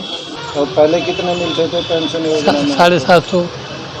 अब कितने हो गए? अब 1,000 ही नहीं, 75 साल बाद 1,000 मिल रहे हैं। पहले की बता रहा हूँ, बहुत पुरानी 750। क्षेत्र से 1,000 मिल रहे हैं। सरकार की ये योजना है, कैसा लग रहा है आपको? योजना तो बढ़िया है। बुजुर्गों को क्या राहत मिलती है इससे? इससे राहत ही मिलती है, अपने खर्चे पानी में काम आ जाता है। खाली रहते हैं। हाँ, खर्चे पानी में काम आ जाता है। अब कोई फ्रूट्स लिया है, सब्जी लिया है। तो ये और बढ़ने चाहिए आपके पैसे? हाँ, पैसे बढ़ने चाहिए। कुल मिलाकर पेंशन योजनाएं इन वर्गों के लिए सहारा बनकर सामने आई है। Harish Sunny, ATL news, Alwar. Mega highway पर सोहनपुर के समीप रूपारेल नदी के बहाव क्षेत्र और मुहाने पर अतिक्रमण को लेकर मालखेड़ा उपखंड अधिकारी ने जांच के आदेश दिए हैं। गौरतलब है कि रूपारेल नदी के बहाव क्षेत्र में खातेदारी की जमीन के पास ही अलवर के एक खातेदार ने गैर मुमकिन नदी के खसरा नंबर 703 पर तारबंदी कर दी थी। यहाँ अतिक्रमण के बाद खेती करने की योजना थी। ATL पर खबर प्रसारित होने के बाद SDM धीरेन्द्र सोनी ने पूरे प्रकरण की जांच करने के निर्देश दिए हैं। उधर तहसीलदार राजेश जैन का कहना है कि मौके पर राजस्व रिकॉर्ड के अनुसार जांच सुनिश्चित कर अतिक्रमण हटाया जाएगा। ये मेरे संज्ञान में आज ही आया है। मैं इसके मामले में मेरे पटवारी गिरदावर जी से जांच करवा लूँगा। यदि कोई अतिक्रमण पाया गया है तो तुरंत हटा दिया जाएगा। सर, जो अतिक्रमण हुआ है उसके अलावा उन्होंने क्या नाम से भरत करके ताज़ा मिट्टी का खुदाई करके अन्य जगह से मिट्टी लाकर भरत भी किया जा रहा है। आप मौके पर जाकर देखेंगे, हमारे पास वीडियो फोटो उपलब्ध है और ग्रामीणों की शिकायत हुई, तो इस पर क्या कार्रवाई करेंगे? मैं सिर्फ एक्चुअल रिपोर्ट पटवारी गिरदावर से मंगा लूँगा। यदि अतिक्रमण पाया जाएगा तो मैं खुद मौके पर जाकर उसको हटवा दूँगा। सर, बहाव क्षेत्र में यदि प्रभावित किया जाता है तो क्या महुआ गांव को कोई भी खतरा हो सकता है? तो इसका उनके खिलाफ नियमानुसार कार्रवाई की जाएगी। बताया जाता है कि काफी दिनों से नदी के बहाव क्षेत्र में अतिक्रमण की कोशिश चल रही थी। जागरूक ग्रामीणों ने इसकी शिकायत भी की, जबकि कुछ संबंधित अधिकारी पल्ला झाड़ते रहे। और ये रूपारेल नदी है, बहुत ही प्राचीन नदी है साहब। ये नटनी का वाला से आती है, भरतपुर साइड में जाती है साहब। और इसी नदी पर, ये सोहनपुर गांव के अंडर में आती है, इसी नदी पर ये साहब किसी पार्टी ने जमीन ली थी है और ये जमीन ली उससे कई गुना ज्यादा नदी को कवर कर लिया है। यहाँ तक जमीन है इसकी और ये पूरी नदी को कवर कर लिया, तार फिनिशिंग कर दी और आगे भी कवर किया है, आगे भी कब्जा किया है। और इसका ऐसे कब्जा करने से और ऐसे करने से क्या है कि ये नदी का बहाव तेज आता है। ज्यादा तेज बहाव आएगा उसी दिन ये महुआ गांव के जितने भी ग्रामवासी उनके लिए घाटा हो जाएगा बहुत ज्यादा। और जो गरीब कच्ची बस्तियां हैं उनके लिए बहुत नुकसान हो जाएगा, वो बहुत क्षति हो जाएगी और बहने की संभावना है उनकी। ये जमीन किसने ली है, क्या नाम है? ये नाम इसका जमीन का मालिक है विक्रम। कौन है, कहाँ का है? ये विक्रम अलवर का है, जहाँ तक हो सकता है अलवर का रहने वाला है, अलवर से है। इसने पूरे किसी प्रकार से किसी की नहीं मानता है, सबसे साठ घाट कर रखी है। तहसीलदार वगैरह सबसे हमने सबको अवगत कराया, तहसीलदार एसडीएम सबको अवगत कराया, और अभी तक कोई भी किसी प्रकार की कार्रवाई नहीं हो रही है इस मामले में। कुल मिलाकर नदी की जमीन पर तारबंदी होना कहीं न कहीं लापरवाही को दर्शा रहा है और इसे लेकर क्षेत्र के लोगों में भी गहरा रोष व्याप्त है। लक्ष्मणगढ़ में सरकारी रास्ते पर कब्जा करने वाले दबंग लोगों का विरोध करना एक परिवार को भारी पड़ गया। जानकारी के अनुसार लक्ष्मणगढ़ निवासी राजकुमार, महेश, कैलाश और हेमराज सोवंशी ने क्षेत्र की सरकारी जमीन पर कब्जा करने का विरोध किया था। ऐसे में उन पर लाठी फरसी से हमला कर दिया गया। गंभीर अवस्था में राजकुमार और महेश को अलवर रेफर किया गया है। वहीं कैलाश और हेमराज सोवंशी का लक्ष्मणगढ़ अस्पताल में उपचार जारी है। इस घटना का वीडियो भी वायरल हुआ है। पीड़ित पक्ष ने पुलिस पर रिपोर्ट दर्ज करने में आनाकानी के आरोप भी लगाए हैं। मेरा राजकुमार नाम है। अच्छा, क्या हुआ? कल शाम को हम बैठे थे घर पे, तो करीब 15-20 जने आए।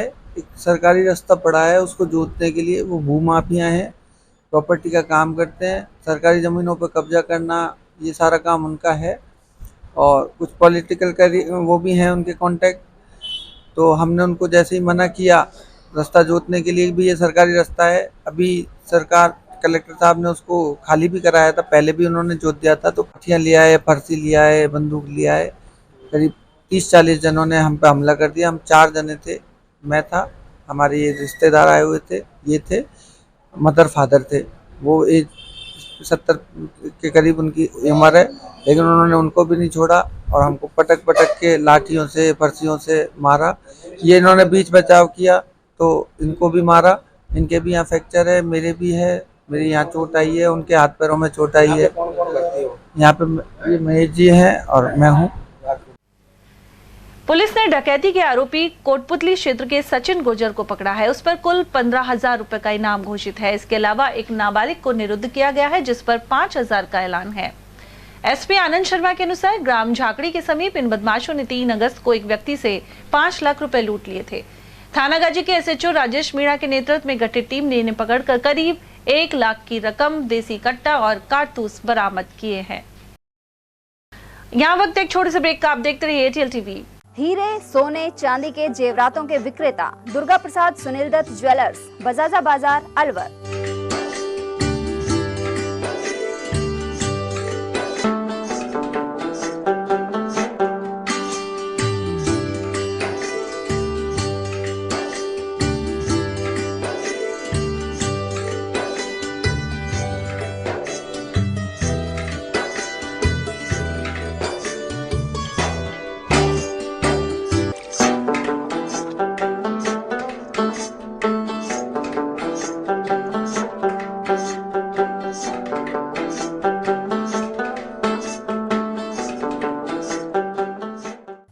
सोने चांदी के जेवरातों के विक्रेता दुर्गा प्रसाद सुनील दत्त ज्वेलर्स, बजाजा बाजार, अलवर।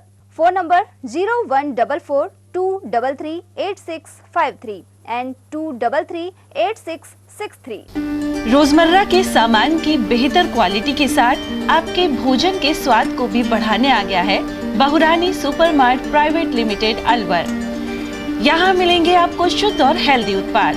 इनमें शामिल है शुद्ध इलायची, मुल्तानी मिट्टी सोप, स्वादिष्ट छोले भटूरे के लिए छोले और मैदा, काला नमक, स्वाद और शुद्धता की पहचान स्पेशल पोहा, नीम बाथिंग सोप, शुद्ध मसाले, स्वादिष्ट व्यंजनों के लिए बेसन, चक्की फ्रेश आटा, हल्दी पाउडर, धनिया पाउडर, शुद्ध सूजी, चीनी सहित अन्य उत्पाद।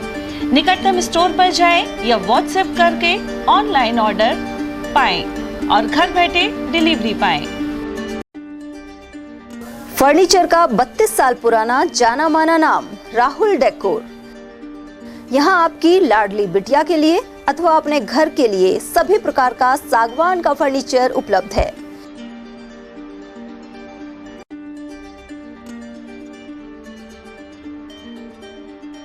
Double bed, dressing table, sofa set सागवान एवं कपड़े वाले तथा सेंटर टेबल, भट्टी कलर, स्टील अलमारी, ब्रांडेड एवं सॉफ्टी फोम के गद्दे आपकी नाप तोल से बनाए जाते हैं।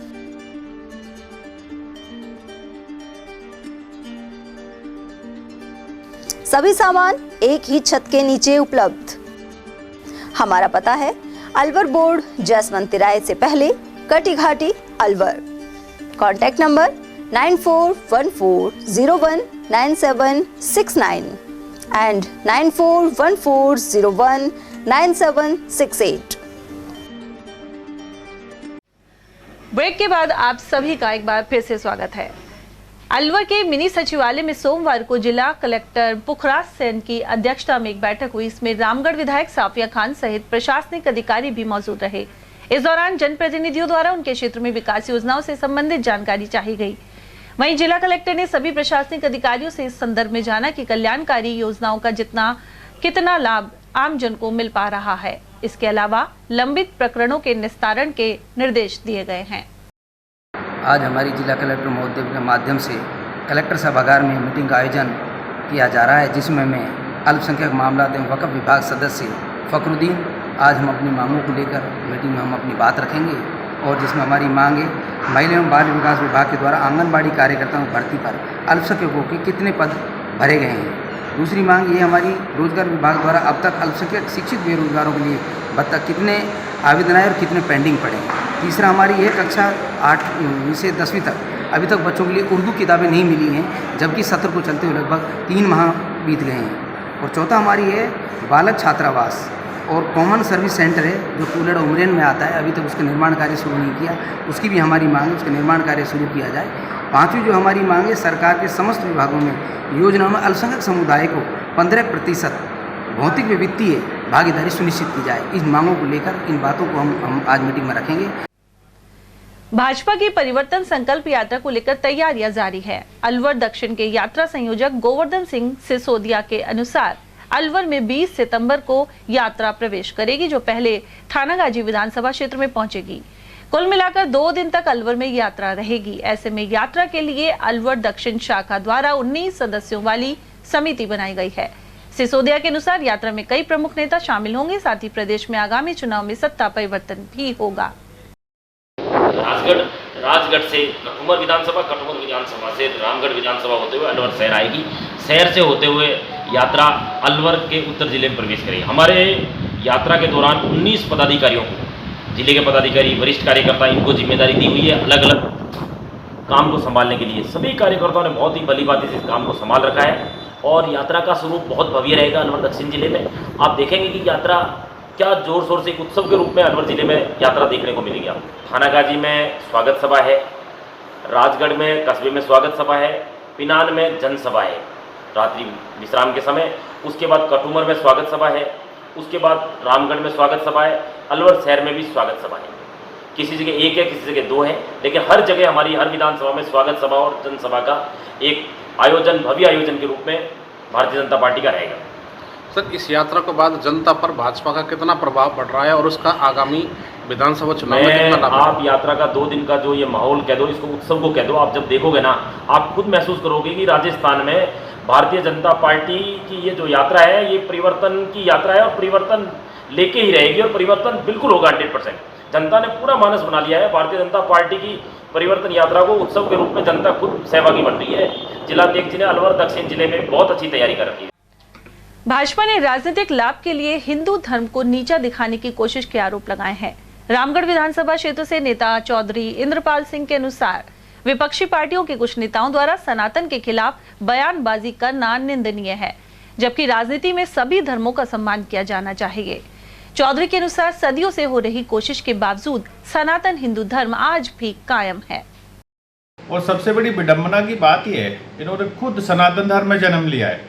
ये खुद सनातनी होने के बाद अगर इस तरह का बयानबाजी का ये काम कर रहे हैं तो बड़ा निंदनीय है, घोर निंदनीय काम जो कर रहे हैं। इस चीज़ को पूरा देश देख रहा है, पूरे देश की जनता देख रही है कि ये लोग मतलब कहाँ तक गिर सकते हैं राजनीति के लिए, जबकि राजनीति में सनातन और इसका कोई होना ही नहीं चाहिए। राजनीति करनी है तो अपने सिस्टम को अपनी मजबूती के हिसाब से खुले करके रहो। हमारे देश में सर्व समाज के लोग बड़ी शांति से रह रहे हैं, शांतिपूर्वक सब लोगों का आचार विचार है, और ये लोग सनातन कर उसका करके ये चाहते हैं कि राजनीति हम आगे बढ़ जाएंगे, तो ये अपनी राजनीति में आगे नहीं बढ़ रहे। ये राजनीति का हनन कर रहे हैं, राजनीति के सिस्टम से ख़त्म होने के लिए बातें बनाई जा रही हैं जो कि इनको नहीं करनी चाहिए। भाई लोगों को अपने आप को एक उल्टा सीधा बयान दे के अपने आप को सोशल मीडिया पर हाइप करने के लिए इस तरह से बयानबाजी का काम कर रहे हैं।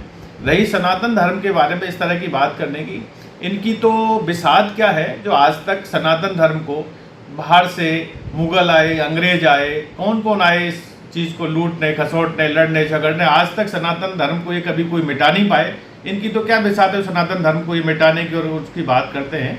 इनका तो कोई औचित्य नहीं है। इनका निंदनीय जो इन्होंने बयानबाजी की है इसकी मैं घोर निंदा करता हूँ। राज्य सरकार की ओर से पशुपालन विभाग में आरंभ पशु मित्र भर्ती योजना की अंतिम सूची आ गई है। वहीं वंचित रहे युवाओं ने नियम विरुद्ध भर्ती के आरोप लगाए हैं। युवाओं के अनुसार संबंधित ग्रामीण क्षेत्र के युवक को वरीयता के बजाय नियमों के विरुद्ध अन्य ग्राम पंचायत के अभ्यर्थियों को मौका दिया गया। वहीं कम शैक्षणिक योग्यता वाले लोगों को भी सूची में चयनित किया गया है। पशु मित्र योजना के तहत राजस्थान सरकार के द्वारा एक पशु मित्र योजना चलाई गई थी, जिसमें हम अलवर डिस्ट्रिक्ट की लिस्ट जारी की गई है, जिसमें सारी अनियमितताएं आई हैं, जैसे कि कम परसेंटेज वालों का सिलेक्शन हुआ है और जो भी जानकार हैं उनका इस पे सिलेक्शन हुआ है।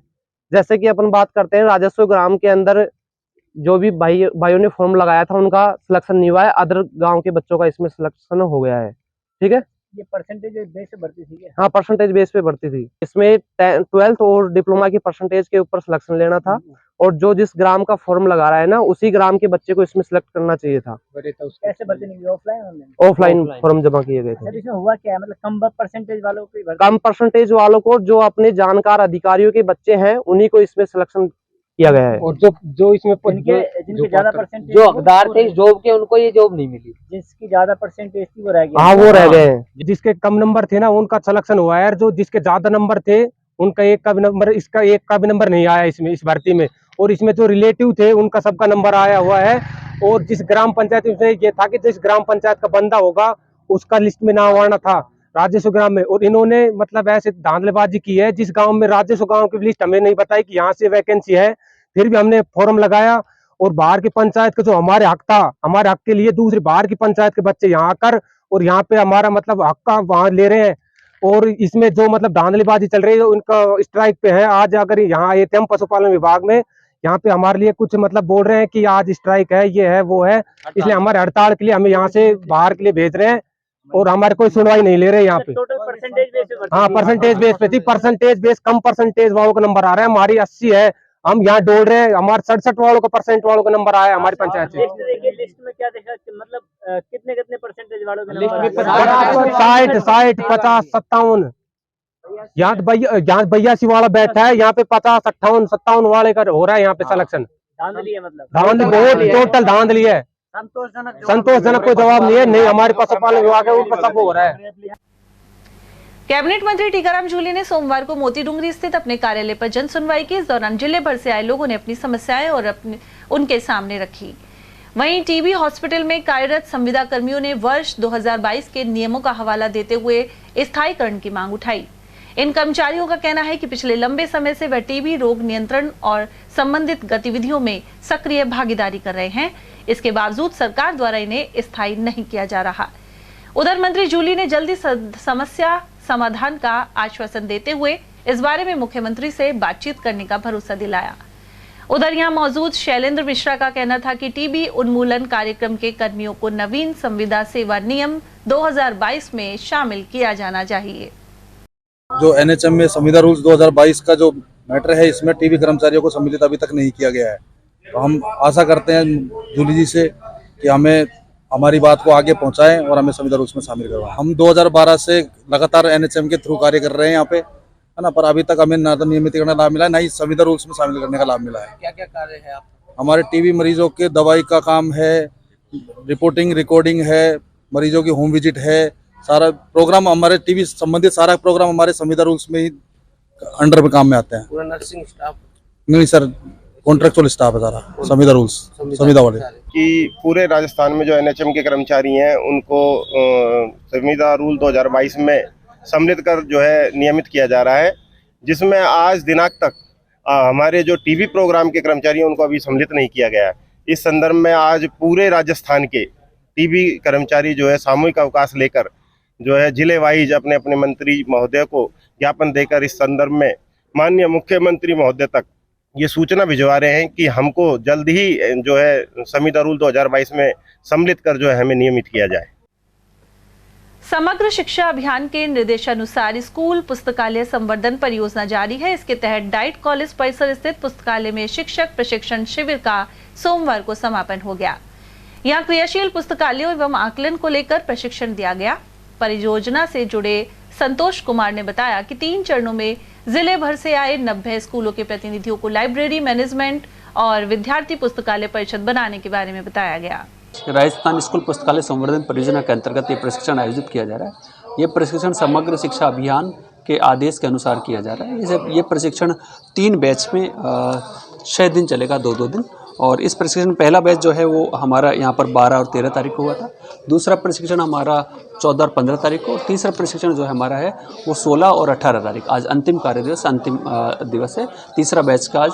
और इस प्रशिक्षण में जो हमने मुख्य रूप से जो काम किया है उसके बारे में अगर बताना चाहूँ तो हमने यहाँ पर पुस्तकालय से बच्चों को कैसे कनेक्ट करें, बच्चों में पढ़ने की आदत कैसे विकास हो, पुस्तकालय को आप कैसे डिस्प्ले करें किताबों को, और जो गतिविधियाँ हैं वो कौन कौन सी गतिविधि की जाए, जैसे पिक्शनरी गतिविधि है। इसके अलावा आप अब बचपन की अवधारणा को यहाँ पर समझेंगे, चित्रांकन के परख को समझेंगे, पाठक रंगमंच ऐसी गतिविधियाँ जो बच्चों को कनेक्ट करती है, इस तरह की गतिविधियाँ। और इस प्रशिक्षण को इस तरह का प्रशिक्षण यहाँ पर दिया गया है। और यहाँ पर प्रशिक्षण को सफल बनाने में जो है हमारे सुभाष चंद्र शर्मा जी हैं, जो अपने model Swami Vivekananda model school Thanagazi से हैं। दूसरे जो हमारे यहाँ पर जो KRP हैं वो राजेश कुमार जैन हैं, जो नवीन सीनियर सेकेंडरी स्कूल से पुस्तकालय अध्यक्ष हैं, वो हैं। और इस प्रशिक्षण में अगर देखें तो 101 शिक्षकों को आना था, जिसमें से लगभग 90 शिक्षकों ने यहाँ पर भागीदारी की है 3 बैच में। अलवर बस स्टैंड परिसर स्थित पार्क में लगी प्याऊ के जीर्णोद्धार के बाद अब रोडवेज प्रशासन ने इसे डॉक्टर गोपाल राय चौधरी एवं मानस ब्रांड को गोद दिया है। इसके बाद सोमवार से प्याऊ को शुरू कर दिया गया। वहीं पांडुपौल मेले को देखते हुए श्रद्धालुओं के लिए भंडारे का आयोजन भी हुआ।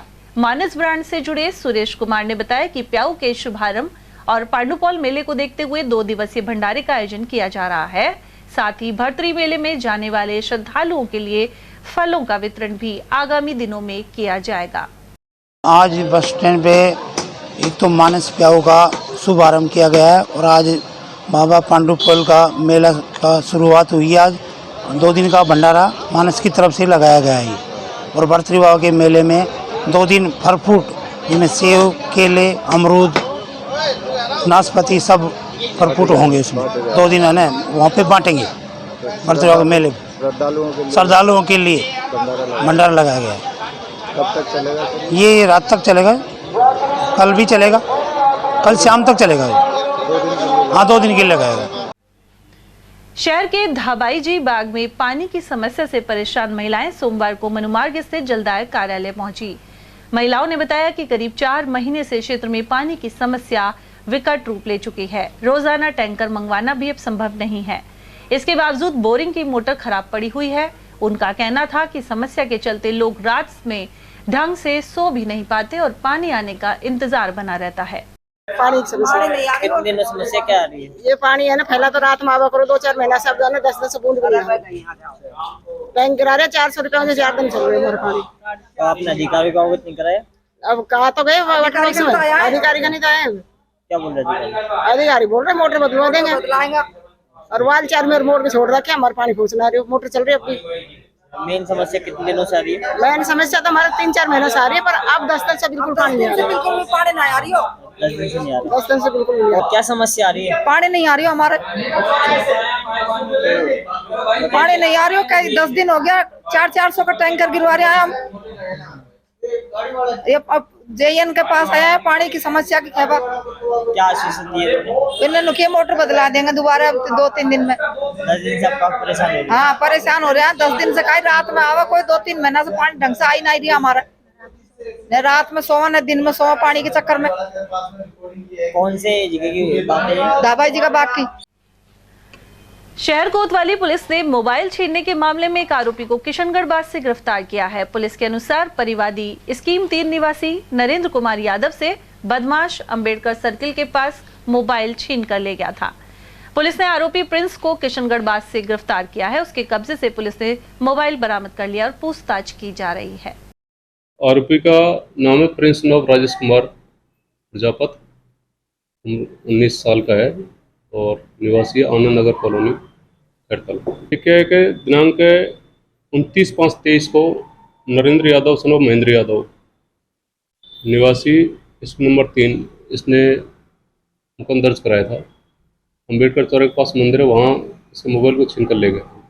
उस हिसाब से उसके CDR वगैरह निकलवाई गई, तो उसमें जो आरोपी प्रिंस है इसकी सिम चलना पाया गया।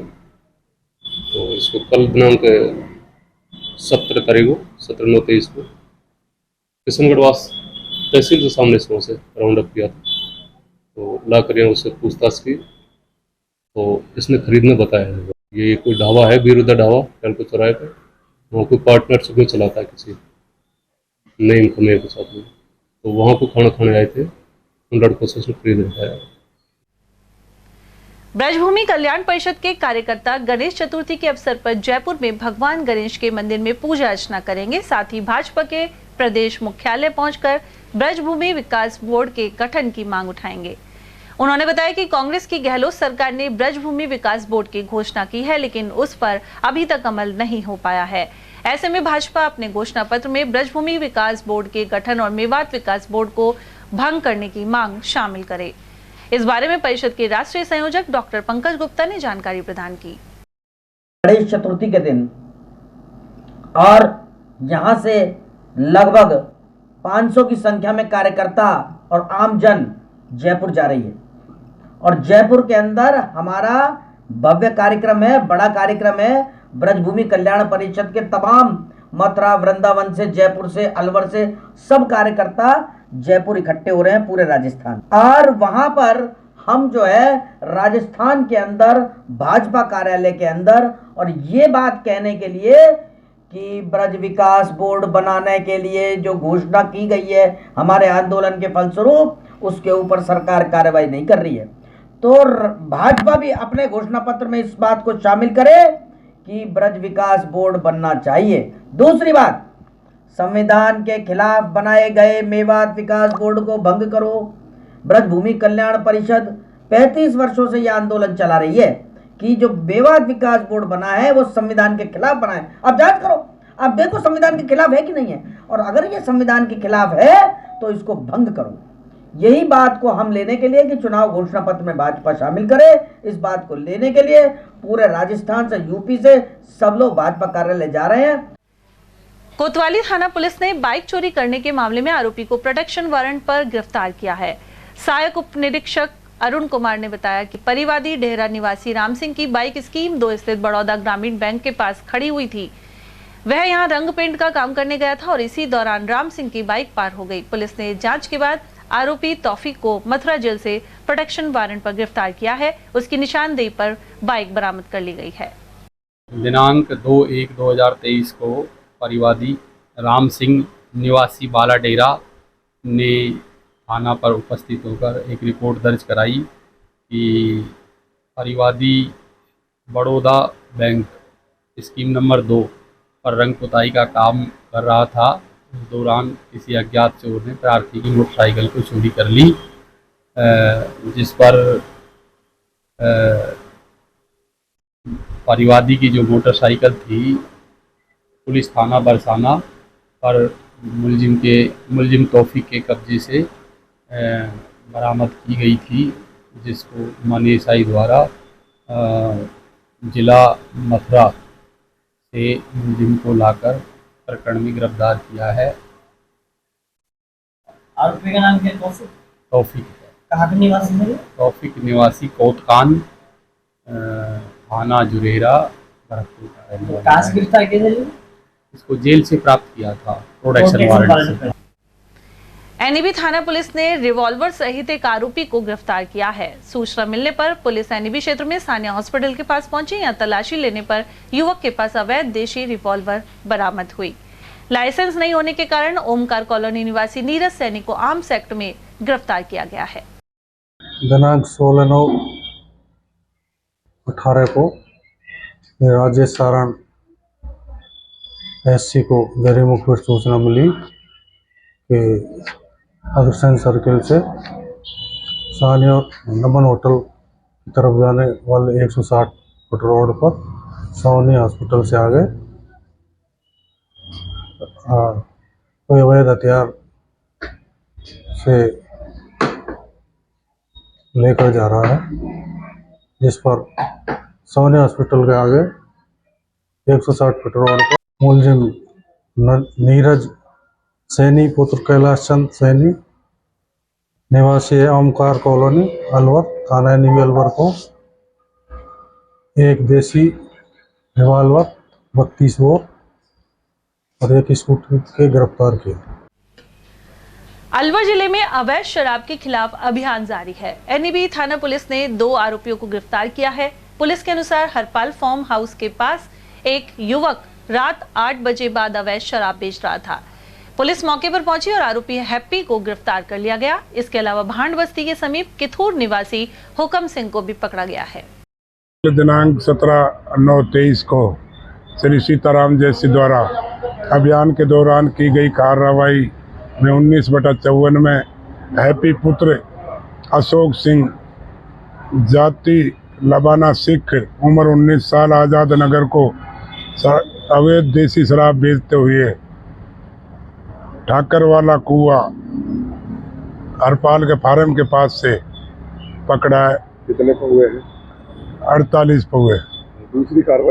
दूसरी कार्रवाई सवेरे श्री राजेश जी सारण द्वारा की गई है, जिसमें हुक्म नाम का मुलजिम है, जिससे 55 पहुए जब्त हुए हैं। अलवर के मिनी सचिवालय में इन दिनों राज्य सरकार की योजनाओं का लाभ देने के लिए आमजन का रजिस्ट्रेशन किया जा रहा है। उधर समाज सेवी माता दीन भाटी के अनुसार मुफ्त अनाज और मोबाइल आदि के लिए लोग पंजीयन करवा चुके हैं। पूर्व में कई तरह के रजिस्ट्रेशन के लिए महंगाई राहत कैंप भी बुलवाया गया था, लेकिन अब फिर पंजीयन के नाम पर चक्कर लगवाए जा रहे हैं। उन्होंने वोट बैंक के लिए आमजन को परेशान करने के आरोप भी लगाए हैं। निवेदन करता हूं कि पहले वो रजिस्ट्रेशन कर चुका मोबाइल के, जिन मोबाइलों में आजकल 1-2 तो भ्रष्ट भी हो गए, फूट भी गए, कई मर भी गए। और दूसरी बात यह है कि मैं ये देख रहा हूँ, जो आपके सामने ही देख रहा हूँ, आपके माध्यम से मैं दिखाना चाह रहा हूँ कि ये 2 लाइन दोबारा से वो रजिस्ट्रेट होने के बाद भी दोबारा रजिस्ट्रेशन इन्हीं का क्यों कर रहे हैं। इससे साफ जाहिर होता है कि ये मनसा है पोल पिप करके और ये फ्री का राशन बांट के और वोट बटोरने का धंधा बना रहे हैं। और यहाँ वक्त है एक और छोटे से ब्रेक का। जल्द लौटेंगे, देखते रहिए एटीएल टीवी। हीरे, सोने, चांदी के जेवरातों के विक्रेता दुर्गा प्रसाद सुनील दत्त ज्वेलर्स, बजाजा बाजार, Alwar.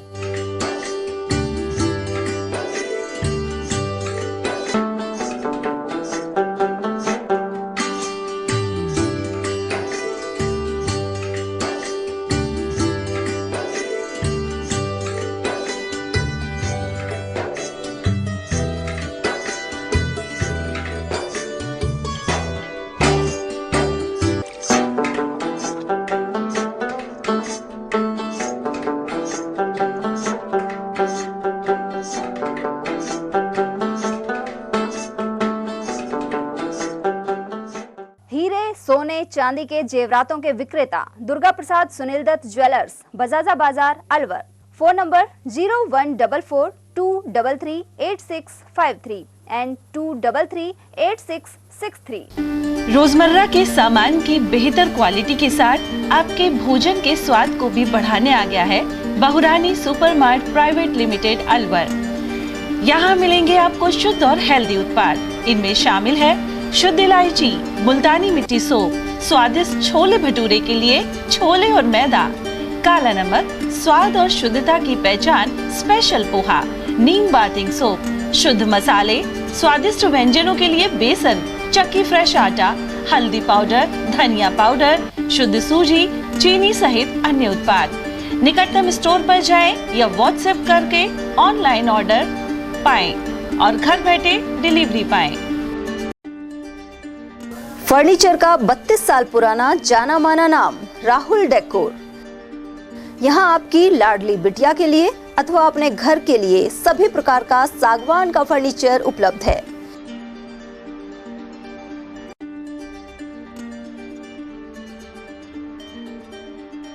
Double bed, dressing table, sofa set सागवान एवं कपड़े वाले तथा सेंटर टेबल, भट्टी कलर, स्टील अलमारी, ब्रांडेड एवं सॉफ्टी फोम के गद्दे आपकी नाप तोल से बनाए जाते हैं।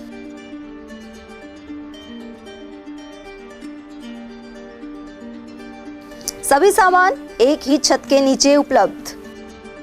हमारा पता है अलवर बोर्ड, जैसवंत तिराहे से पहले, कटी घाटी, Alwar. Contact number 9414019769 and 9414019768।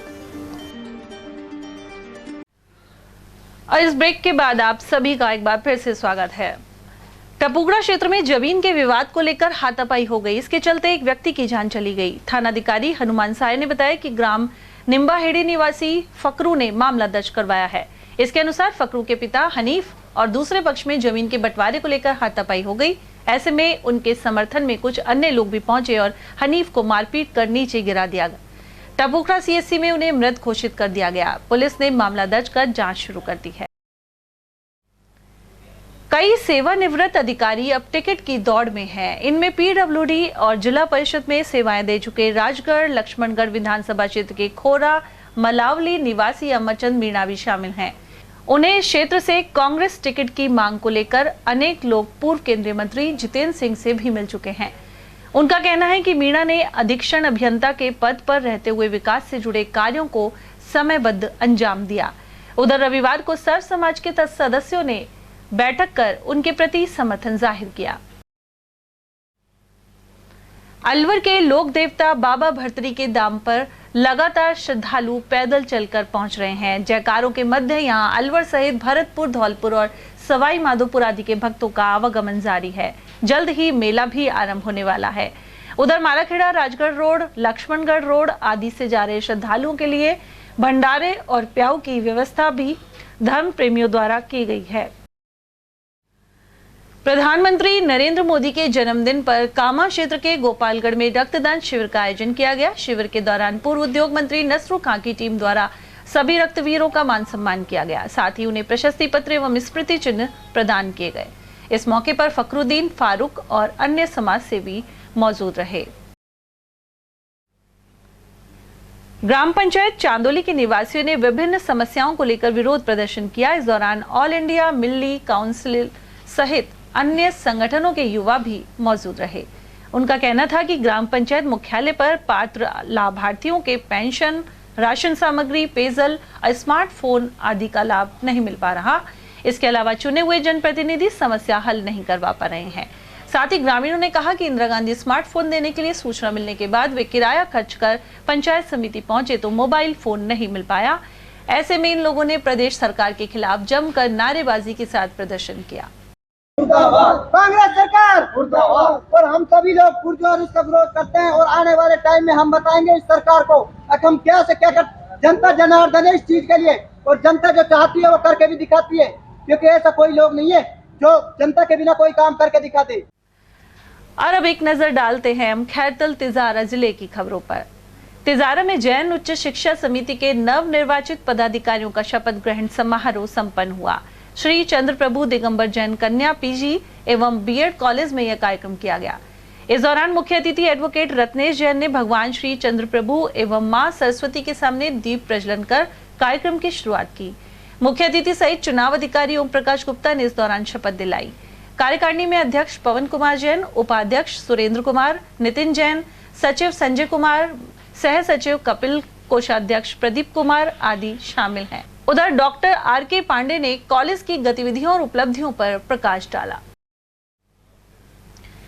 Tijara Congress कार्यालय पर ब्लॉक अध्यक्ष धर्मपाल गुर्जर की अध्यक्षता में संगठन विस्तार पर चर्चा हुई। साथ ही मेरा बूथ मेरा गौरव अभियान को लेकर बैठक का आयोजन किया गया। इस दौरान विधानसभा प्रभारी गिरीश डाटा, तिजारा ब्लॉक प्रभारी दिनेश राघव और टपुकड़ा ब्लॉक प्रभारी आजाद खान आदि ने अपने विचार रखे। वहीं अख्तर खान, ईश्वर सैनी, रामफूल गुर्जर आदि की मौजूदगी रही।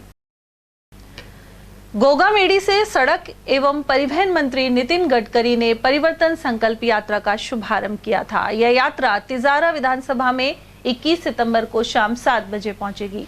इस दौरान जगह जगह स्वागत कार्यक्रम रखे गए हैं। इसके अलावा भिवाड़ी के गांधी कुटीर मेला ग्राउंड में सभा होगी। 22 सितंबर को यात्रा भिवाड़ी से किशनगढ़ विधानसभा के लिए रवाना हो जाएगी। इसके लेकर पूर्व सभापति संदीप दायमा, मंडल अध्यक्ष पवन सिंह चौहान और नेता प्रतिपक्ष नरेंद्र खटाना ने प्रेस कॉन्फ्रेंस के बाद जानकारी प्रदान की। हमारी ये यात्रा 21 तारीख को तिजारा में प्रवेश करेगी, तिजारा विधानसभा में 7 बजे, और तिजारा बॉर्डर से लेकर और भिवाड़ी में आम सभा रखी गई है, जो कि रात्रि को 8-9 बजे के करीब वो यहाँ स्टार्ट होगी। इसके बीच में सभी भारतीय जनता पार्टी के जो कार्यकर्ता हैं, जो भी चुनाव में जो टिकट मांग रहे हैं, या आम जनता जुड़कर उस यात्रा का स्वागत करेगी। और जो इस कांग्रेस सरकार का कुशासन जो इन 5 सालों में जो रहा, उसके खिलाफ जनता एकदम उठ खड़ी हो चुकी है, और वही एक कारण है कि इस यात्रा का इतना भव्य स्वागत किया जा रहा है। जहाँ जहाँ से भी ये यात्रा निकल रही है उसका बहुत भव्य स्वागत भी किया जा रहा है, और उसी के उपलक्ष्य में तिजारा में भी सभी लोगों ने ये सभाएं भी रखी है, स्वागत भी रखा है। और जो मेन आम सभा है वो भिवाड़ी में यहाँ रात्रि में होने जा रही है। उसमें सभी हमारे पार्टी के शीर्ष नेतृत्व के सभी नेता भी आएंगे, और जो इस यात्रा का जो अध्यक्ष हैं, जो हमारे वो सब लोग यहाँ पर पधारेंगे। भिवाड़ी में मनसा चौक पे एक जो पार्क है, उसमें महिला ग्राउंड है, उसमें ये बड़ी सभा होने वाली है, उसमें आम सभा होगी। और वहीं भाजपा की परिवर्तन संकल्प यात्रा को लेकर 21 सितंबर को चिड़वाई गांव में जनसभा की जाएगी। इसे लेकर भाजपा ओबीसी प्रकोष्ठ के जिला अध्यक्ष सुदेश खामरा ने रामगढ़ क्षेत्र के कई गांवों का दौरा किया। इसके अलावा प्रदेश में बिगड़ती कानून व्यवस्था और किसानों के साथ अत्याचार आदि के आरोप लगाए। उन्होंने मोदी सरकार की योजनाओं से ग्रामीणों को अवगत भी कराया। राजस्थान परिवर्तन यात्रा जो चल रही है राजस्थान में, अलवर ज़िले में 21 तारीख को पहुंच रही है। मैं जनता जनार्दन से रामगढ़ की विधानसभा जनता से निवेदन करना चाहूँगा कि आप यात्रा में आएँ।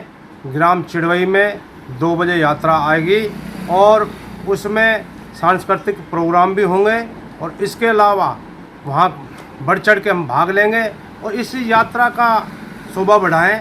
आप लोगों से सबसे रिक्वेस्ट करूँगा, प्लस मैं आपसे निवेदन करूँगा मीडिया वालों से भी, मीडिया वाले भी वहाँ पहुँचे।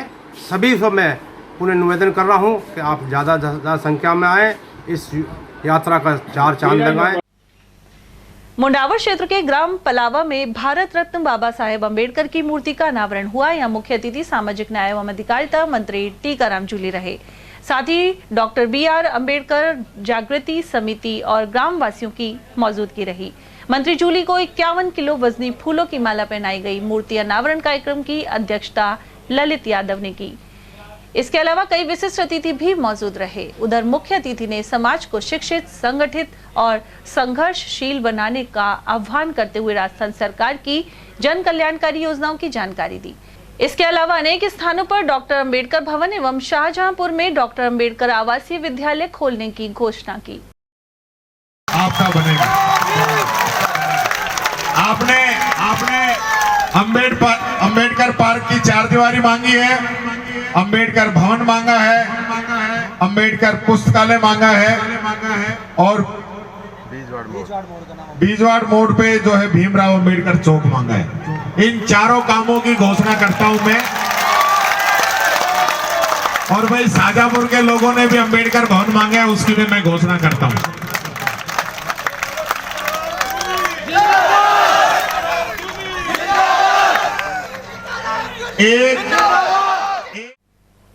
भाजपा नेता एवं पूर्व विधायक ज्ञानदेव आहूजा के अनुसार परिवर्तन संकल्प यात्रा का रामगढ़ में भव्य स्वागत किया जाएगा। इसके अलावा कई जनसभाएं भी होंगी। उन्होंने बताया कि राजस्थान में इस बार भाजपा 150 से ज्यादा सीटों पर जीत दर्ज करवाएगी। इसके अलावा अलवर में सभी 11 क्षेत्रों में पार्टी के विधायक बनेंगे। श्री रामगढ़ विधानसभा क्षेत्र में आएगी 21 तारीख को। 21 तारीख को जालूकी से प्रवेश करते हुए और लगभग 2 बजे जालूकी में सत्कार स्वागत होगा। उसके बाद गोविंदगढ़ के बाद एक पॉइंट है मारकपुर के बाद चिड़वई से ललावंडी और ललावंडी होकर के आएगी रामगढ़ में जो स्वागत होगा वो बहुत भव्य और दिव्य होगा। वहाँ गीतकार संगीतकार भी होंगे। आसपास की लगभग 5000 से ज़्यादा संख्या गांवों की जनता स्वागत सत्कार करेगी।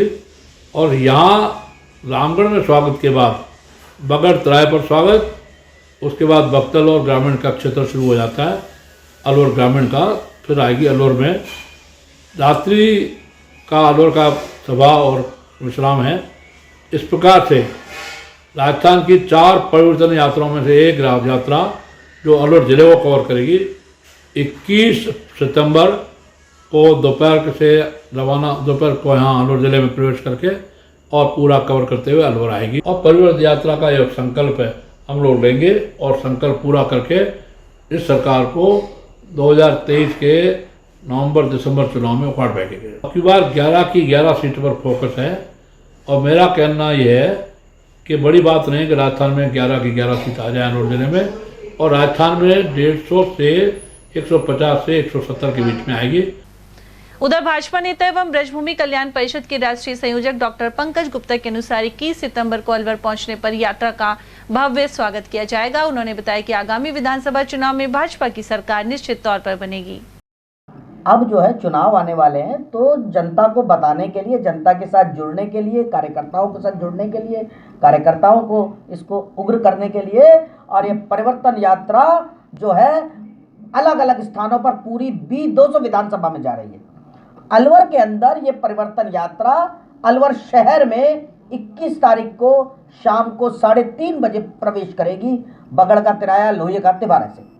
तो हम उनका स्वागत करेंगे और तमाम तरह की पब्लिक जो है, कार्यकर्ता भरपूर सैकड़ों और हजारों की संख्या में निकल के आएंगे और यात्रा का स्वागत करेंगे और जो है पूरे जनता को बता देंगे, इस सरकार को बता देंगे, ये जो अनैतिक सरकार है, जो सत्ता संघर्ष में लग रही है, जो तमाम तरह के अनैतिक कार्यों में लग रही है, घोटालों में लिप्त है, भ्रष्टाचार में लिप्त है और कानून व्यवस्था में फेल सरकार है, हर तरह के काम में फेल सरकार है, उसको बता देंगे कि अब राजस्थान नहीं सहेगा और जो है परिवर्तन होके रहेगा। डबल इंजन की सरकार आएगी मोदी जी के नेतृत्व में, और यहाँ पर जो है हमारा जिसके भी नेतृत्व जो है आलाकमान देता है उसके नेतृत्व में ये सरकार बनेगी, डबल इंजन की सरकार बनेगी, भाजपा की सरकार बनेगी और 150 से ज़्यादा सीट भाजपा की आने वाली है। और इसी बात को लेकर हम चल रहे हैं। लोहिया के तिबारा पर मैं डॉक्टर पंकज गुप्ता और हमारी टीम उनका स्वागत करेगी और तमाम जगह पर अलग अलग जगह चौराहों पर कार्यकर्ता उनका स्वागत करेंगे। तो मैं सबको आह्वान करता हूँ, अधिक से अधिक संख्या में निकलें, अधिक से अधिक संख्या में आए, अपने घर परिवार के साथ आए, कार्यकर्ताओं के साथ आए और इस जो साथ आए और परिवर्तन या लाएं। देखिए, भाजपा का कार्यकर्ता और तमाम नेता टीम भाजपा बन के काम कर रहे हैं। टिकट एक को मिलना है कि जिसको भी मिलेगा हम उस फूल के साथ है, कमल के फूल के साथ है। और हमारा जो भाजपा का कार्यकर्ता है वो एक ही सिद्धांत लेके चलता है, राष्ट्र प्रथम। सबसे पहले राष्ट्र है, उसके बाद पार्टी है, उसके बाद कार्यकर्ता है। तो हमारा एक ही सिद्धांत है, राष्ट्र प्रथम, और हम टीम भाजपा बन के काम कर रहे हैं। जिसको भी टिकट मिलती है उसका स्वागत है, आलाकमान जिसका जो भी निर्णय करता है उसका स्वागत है। अलवर के कालाकुआ सैटेलाइट अस्पताल में महिला चिकित्सक पर लापरवाही के आरोप सामने आए हैं। इस महिला को प्रसव पीड़ा के समय रेफर कर दिया गया और ऐसे में उसने ई रिक्शे में ही बच्चे को जन्म दिया। वहीं नाराज नर्सिंग कर्मचारियों ने अस्पताल प्रशासन से डॉक्टर के खिलाफ कार्रवाई करने की मांग की है। जानकारी के अनुसार कालाकुआ सैटेलाइट हॉस्पिटल में सीमा नाम की महिला को गत रात्रि प्रसव पीड़ा हुई थी। इसके बाद ड्यूटी डॉक्टर सुनीता गोयल को बुलाया गया। डॉक्टर ने महिला को जिला अस्पताल के लिए रेफर कर दिया। जब सीमा का पति उसे ई रिक्शा में लेकर जा रहा था, इसी दौरान रास्ते में ही प्रसव हो गया। ऐसे में एक प्राइवेट हॉस्पिटल ले जाकर उसकी जान बचाई गई। वहीं पीएमओ डॉक्टर जीएस राठौड़ के अनुसार जांच शुरू करवा दी गई है। उधर जिस महिला का रास्ते में प्रसव हुआ है उसका पति चिकित्सा विभाग में ही है।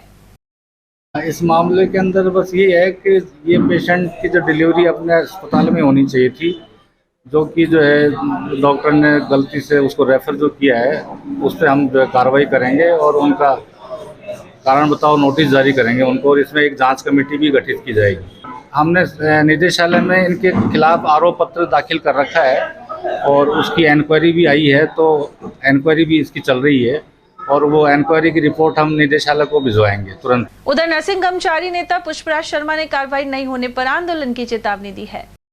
कल प्रातः हमारे एक स्टाफ है सीमा कुंतल जी, जो कि लक्ष्मणगढ़ के पास में कहीं पोस्टेड है, वो डिलीवरी के लिए यहाँ भर्ती हुई थी। भर्ती होने के पश्चात शाम हो गई, शाम तक सब कुछ सामान्य चलता रहा।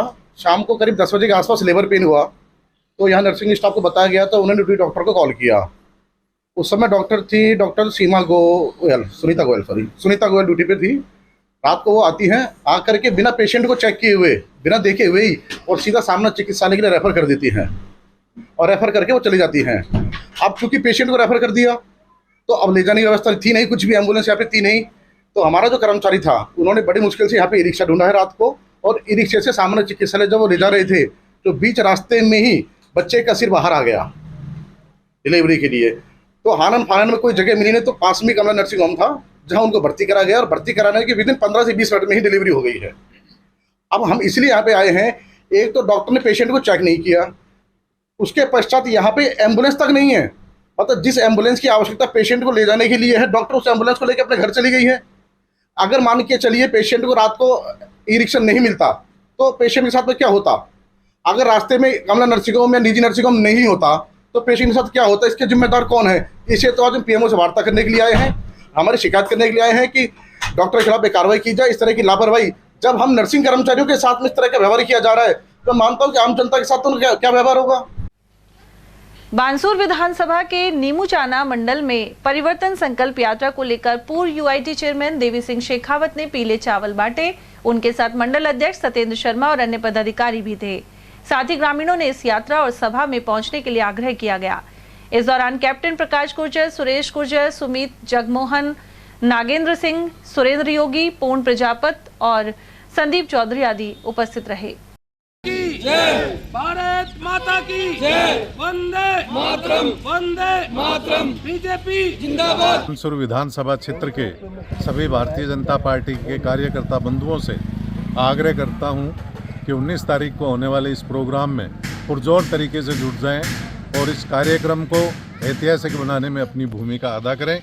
भारतीय जनता पार्टी का कार्यकर्ता इस कार्यक्रम को सफल बनाने के लिए बहुत प्रतिबद्ध है, और मैं प्रभारी यहाँ नीमूचाना मंडल का होने के नाते मंडल अध्यक्ष सत्येंद्र जी शर्मा के साथ पूरे के पूरे नीमूचाना मंडल में घूम चुका हूँ, और यहाँ से भारी संख्या में लोग आएंगे और पूरे बानसूर विधानसभा क्षेत्र में इसी तरह सभी हमारे भाई लोग कोशिश कर रहे हैं, जो प्रभारी हैं, जो मंडल अध्यक्ष हैं, कि वो भारी संख्या में लोगों को लाएं, कम से कम असुविधा के साथ लाएं और इस प्रोग्राम को सफल बनाने में अपना अधिकाधिक सहयोग प्रदान करें। शहर के मरेठियावास में बोरिंग की मोटर खराब होने के चलते आक्रोशित महिलाओं ने कंपनी बाग रोड पर चक्का जाम किया। इसके बाद मौके पर पहुंचे जलदाय विभाग के अधिकारियों ने समझाइश करते हुए जाम खुलवा दिया। आनंद बेनीवाल सहित स्थानीय लोगों ने बताया कि कंपनी बाग गेट के समीप पानी की बोरिंग लगी हुई है, लेकिन खराब मोटर को बदला नहीं जा रहा है। यहाँ पिछले 3 दिन से पानी की समस्या है। एक ट्यूबवेल के ऊपर पूरा वार्ड निर्भर है। हमारे यहाँ मीठा पानी तो आता नहीं है, खारे पानी पर डिपेंड रहते हैं, और खारे पानी का ट्यूबवेल भी पिछले 3 दिन से खराब है। एक्शन को इनको सबों को फ़ोन करने के बाद 2 दिन तक इनको वेट करा।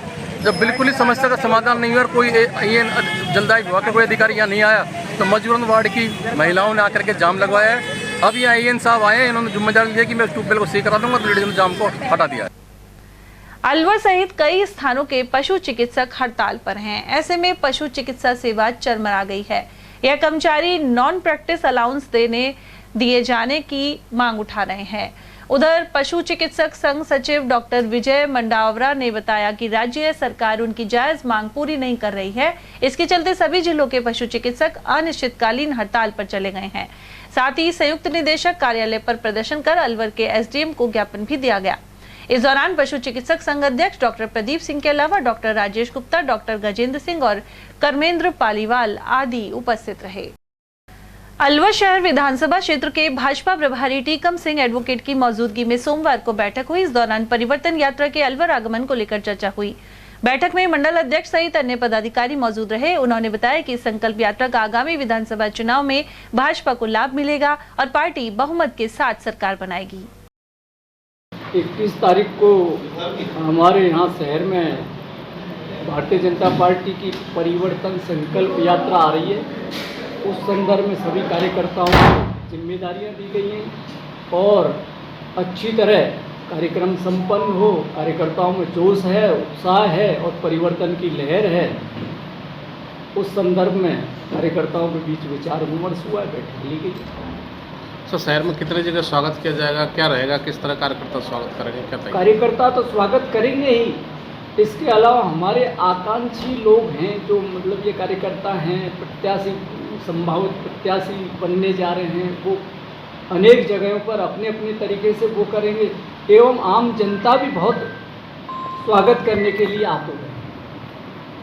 हर वर्ग परिवर्तन यात्रा में स्वागत करने के लिए तैयार है और मैंने कई जगह परिवर्तन यात्राएं देखी हैं, हमारे दौसा ज़िले में भी आज भी मतलब ये कि कल बस्सी में है, आज अजमेर साइड में चल रही है, तो पूरे राजस्थान में बहुत बड़ा उत्साह है।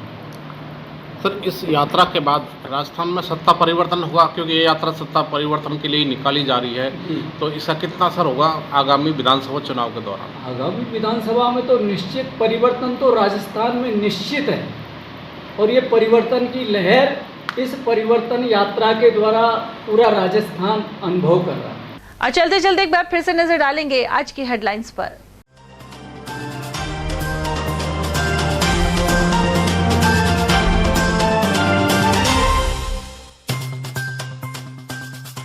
निर्माण श्रमिकों ने श्रम विभाग कार्यालय का किया घेराव, पंजीयन होने के बावजूद योजनाओं के लाभ से बने वंचित। बोरवेल दुरुस्त करने के बजाय पिकअप में पाइप डाल गुपचुप किए पार, गायत्री मंदिर रोड पहुंचे पूर्व विधायक सिंगल और बाशिंदे, जलदाय विभाग के कार्मिकों पर लगाया आरोप। दर्द से बेहाल होने के बावजूद 3 दिन तक नहीं हुई सोनोग्राफी, सामान्य चिकित्सालय में बनी बदइंतजामी। और अलवर कृषि मंडी में शेड के अभाव में भीग रहा है अनाज, नुकसान उठाने को मजबूर हैं व्यापारी एवं किसान। इसी के साथ खबरों में आज इतना ही। दीजिए अर्चना जैन को इजाजत, नमस्कार।